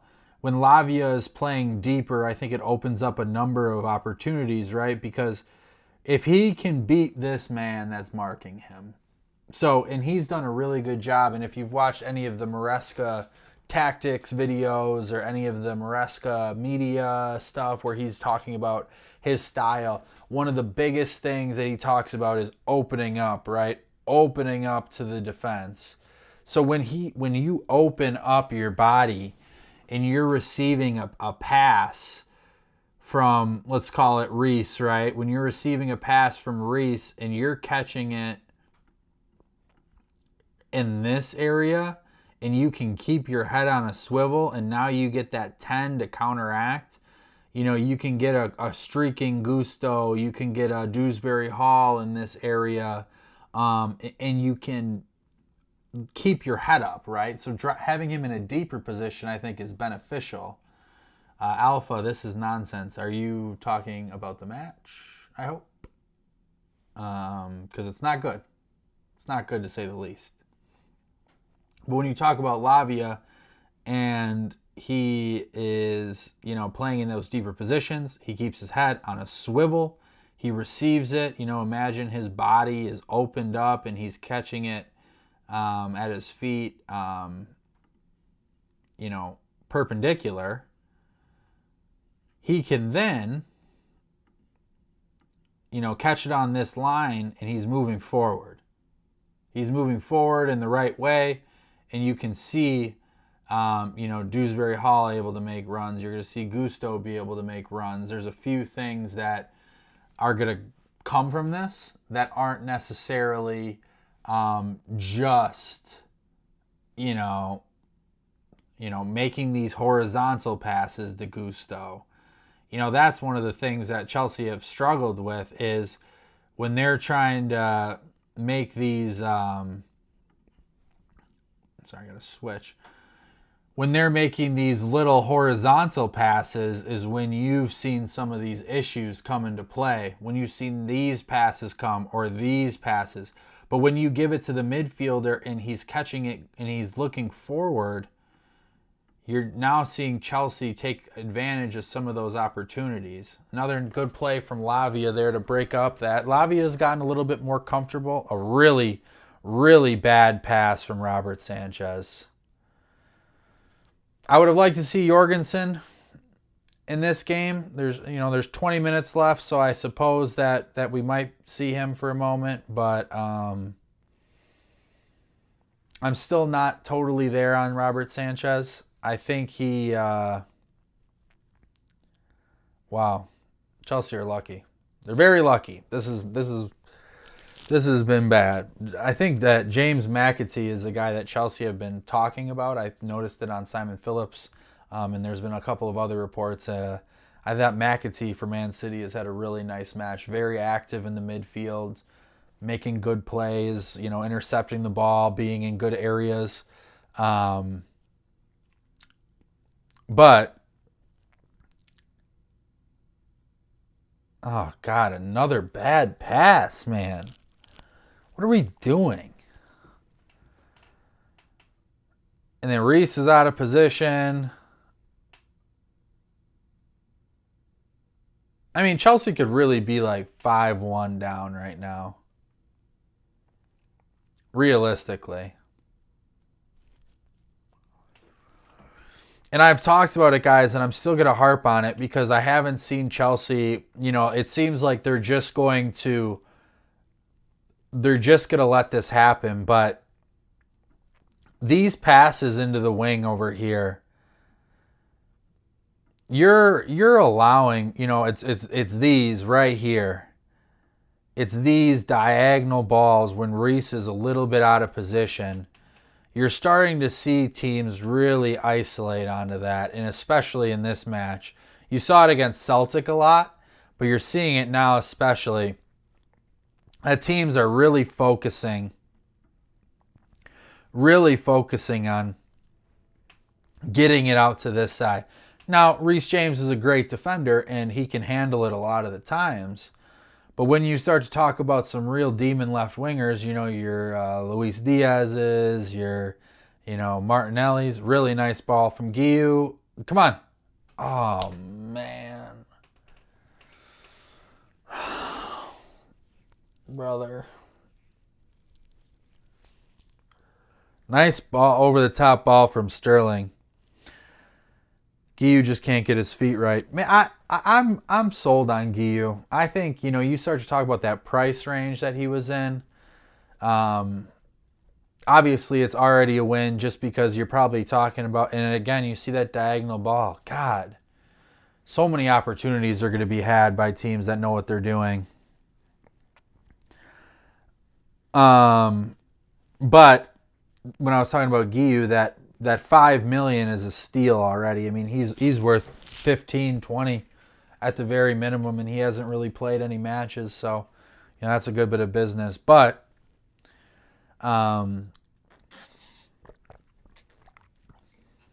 we were also talking earlier about Victor Osimhen. Oh, Gusto just got cooked on that right wing. Oh, or on that, by the right winger, he got cooked.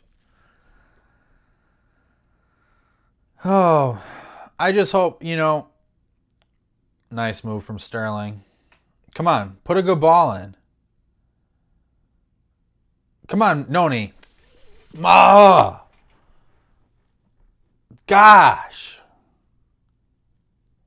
I mean, what a good opportunity. I mean, it was a good save from the keeper. Ortega is a top keeper, right? So, I mean, they felt good enough to keep him, even though they're going to move on from Ederson. But, man, you got to finish that. Sterling has looked very good. I would say Sterling has been the man of the match so far. Lavia has had his moments. Guiu and Nkunku, KDH has had his moments. But Sterling has looked very, very good and very comfortable in this so far. Good passes, very active. Obviously, he got the goal, so that's going to help. But not even just the goal, right? Understanding and using his pace. I thought he's looked very impressive. Now, it is a younger guy, right? From Man City that's playing right back right now. So there's a little bit of seniority, understanding positioning. But man, what a great save from Ortega. Noni again on the right wing with another opportunity. Loses the ball. Not happy. For those of you who may have just joined, please go ahead and click like if you haven't subscribed already. All help really is appreciated on that. You can go ahead and follow me on Twitter at CFCDP1. Want to thank Simon Phillips as well for having me as a part of the team and having me go ahead and do these watch-alongs. Nice pass from Gusto. And it's just been a great community to be a part of. Having, Simon go along with these watch-alongs, and we'll have many guys join in throughout the season on these watch-alongs. We'll hopefully get some other cool content coming out to you shortly. I always have a video coming out after mostly every match.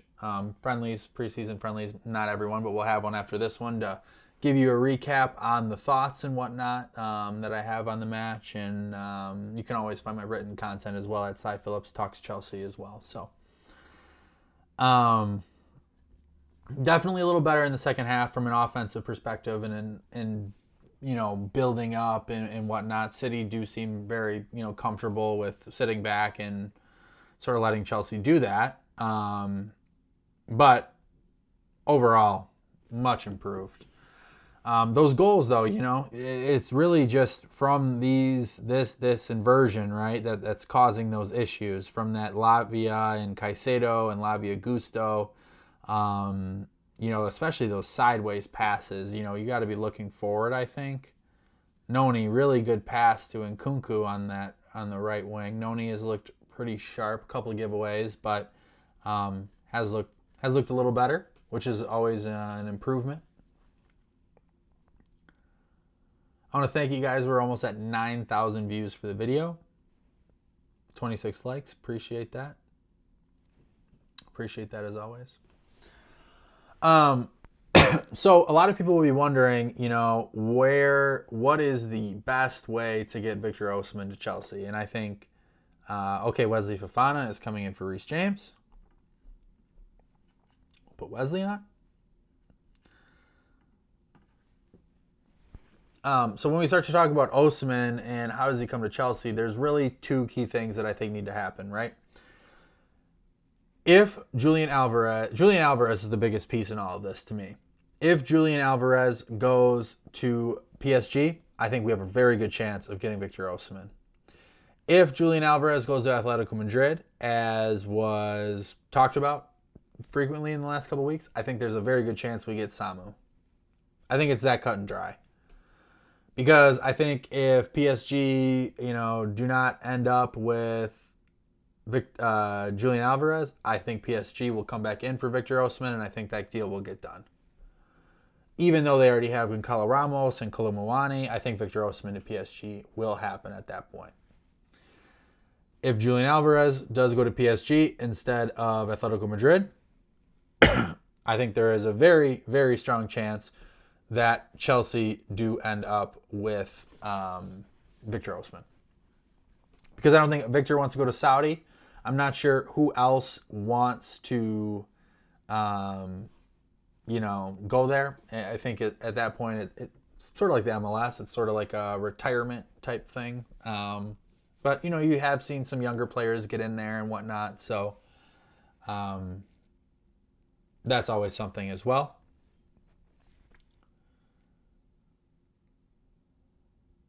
But I personally want Osimhen. I think Nicholas Jackson is a huge part of this. I think Nicholas Jackson could be a very critical member to this squad. I think he has shown that he has the ability to, flourish in the Premier League. He did not have a great year, missed a lot of goals last year, to be honest, that he should have had, and he still had 15 goals or so. So very good from Nicholas Jackson, but I think if you bring in a Victor Osimhen, people, worry, talk about, is he fitting this? Does he fit this model? Does he fit Maresca's style? I think his pressing is impressive. His finishing is guaranteed. His aerial ability is almost second to none. So I think if you have Nkunku and Osimhen, Jackson and Osimhen, you'd be really happy with that up front as your options. And then Mark Guiu, I think, stays along as well. Because, guys are going to get hurt. So, you want to have 3 striker options. And I think Nkunku's best position probably isn't striker. I think we can say that now. I think in Maresca's system particularly, I think operating in those half spaces in the 8 is really, really good. Because you've seen in this match already, when Guiu came on as a striker, his pressing, his work rate, all that stuff. I'm not saying Nkunku doesn't do that, but he doesn't do it as much from the front. So in order to get the best out of this team, I truthfully think that Mark Guiu or Jackson or Osimhen, someone who could press properly up front, is good, rather than Christopher Nkunku, so to speak. All right, guys, so we're getting down to the end of the game. Who do you guys think has looked good so far? Let me know in the chat what you guys think. I know it's been rough. I know people probably are done with this match because it's been very lackluster and very disappointing, but there has been some good things, I think. I thought a couple of bright spots. Sterling, I think, has looked very good. I thought he's looked very good in all of his games that he's came on. Looks very... Leslie came on for KDH. I thought Sterling has looked very impressive in these matches thus far. Interesting, no Carney today. That's something that I just thought about, no Carney. Nevertheless, I thought Mark Guiu has looked sharp when he's came on. I thought Lavia in certain situations has looked very good. Didn't really see much from Enzo or Caicedo. Caicedo had a bad game, I would say. He was the sole reason for 2 goals. So that's not good. Nothing to worry about at this point. He first game actually live against a good team, in this system. I don't worry too much about him. But I think he'll be okay in the long run. I think Levi Cole looks definitely better as a center back than as a left center back. I think some of the lateral quickness and mobility is not as good on the left, especially when you're inverting a fullback. He's gonna get isolated quite a bit more. And Nkunku turnover, trying to do it himself. Over to Noni. Can he get somebody in the box? Over to Sterling. Crosses it again. Nobody's there. Not great, guys. Not great. But I'm not too worried. I think if you watch any of this live stream, you'll see that I've said time and time again that this is preseason friendly. I want to see if they're making mistakes. I want to see that it's, making mistakes because they're trying to do the right thing. I think a couple of times for those goals it was. I think a couple of times it was because it was just like lackadaisical passing and whatnot, which is a bit of a concern. But definitely from this match and the Celtic match, two concerning things against two pretty good opponents. Not Celtic's not pretty good, but, Scottish League champions, so they're definitely, not horrible. And they took advantage of Chelsea a number of times. So this game, I think, and the Celtic game, we shot ourselves in the foot more than the other two. Shooting yourself in the foot is not good, especially when you're leaving defensive cover, right, on those wide channels. That could be a problem. But overall, this is a good test for us to kind of gauge. And I think, Chelsea have a good opportunity in these next two matches. They have Real Madrid. Then they have Inter Milan at the Bridge a week before their first match. They'll have plenty of time to work on it, and we are getting to the latter stages of the U.S. tour with Real Madrid as the only match left. These guys are probably tired of traveling, ready to get home to their families and whatnot.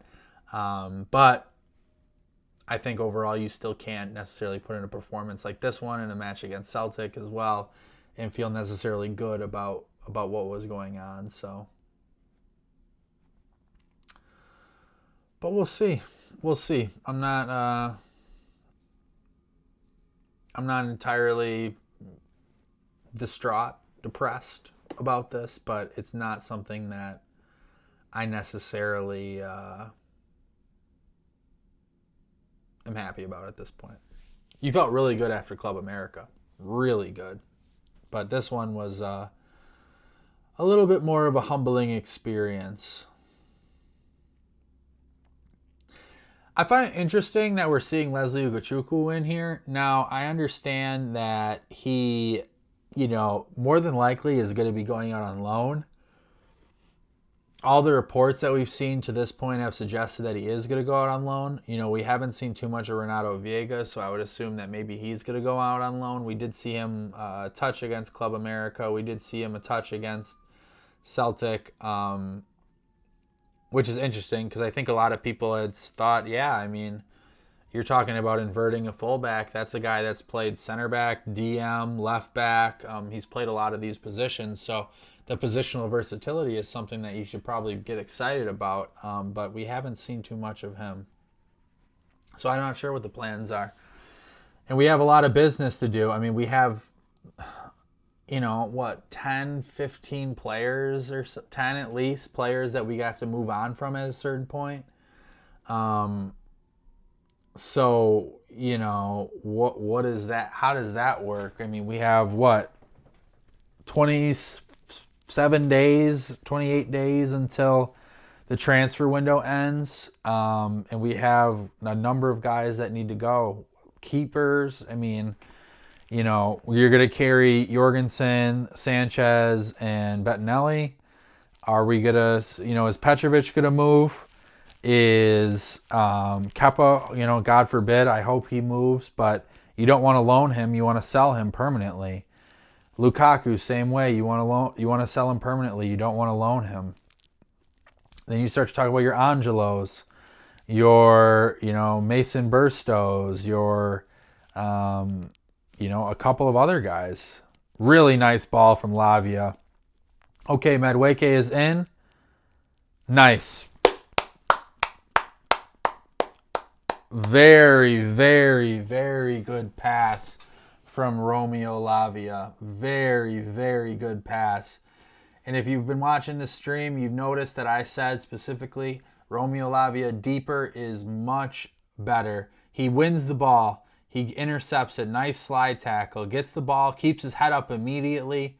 Finds that Man City is out of position. Madueke is on the wing. Finishes it nice and calmly. Very good. Very, very good. Let's give Chelsea their second goal, huh? Very nice. Very good finish from Madueke. Now, backups have came in for Manchester City, so, you know, you can say what you want about that. But Chelsea pull one back in the 89th minute. So, it doesn't look as bad, but definitely some worrying things. But Chelsea have scored 2 goals. They've definitely looked better in the second half compared to the first half. I think it's going to take some time, guys. I think it's going to take a little time.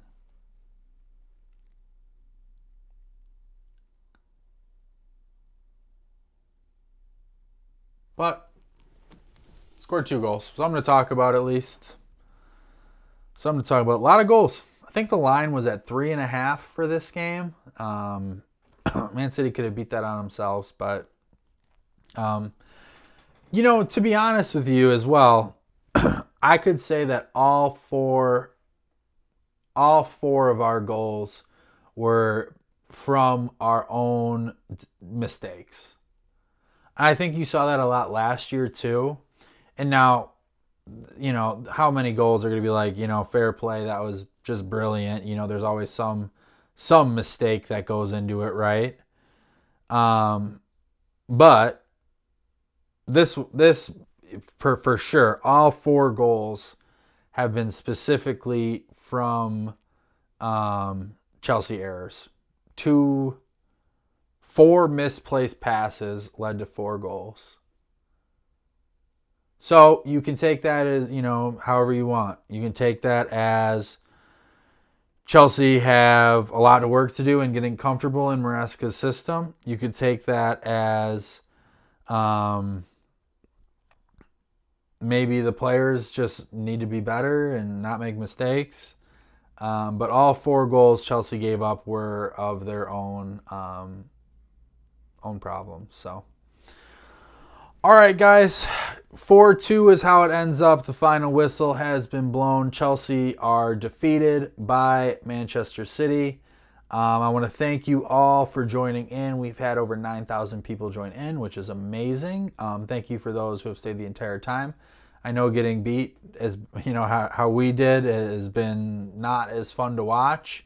But as always, thank you so much for your consistent support. And thank you so much for tuning in and watching this along. I hope I added some value into watching this, and we'd hope to see you back. We play Real Madrid on Wednesday, I'm not mistaken. So few days after that, after this one, so we'll have some time to get on the training ground and take a look and sort of see what went wrong, and hopefully they can come back against Real Madrid, then Inter Milan, and then Manchester City. So a really tough stretch of games for Chelsea leading up into the Premier League season. As always, thank you so much. Please go ahead, check out cyphillipstalkschelsea.substack.com. You can see the link up there. You can also find it in the description below. Amazing content as always there. Please go ahead and follow me on Twitter at CFCDP1.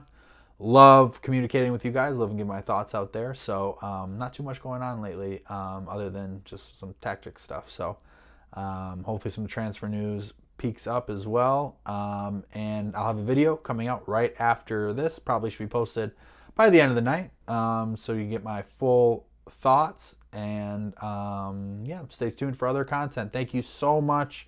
As always, have a fantastic rest of your night. Thank you.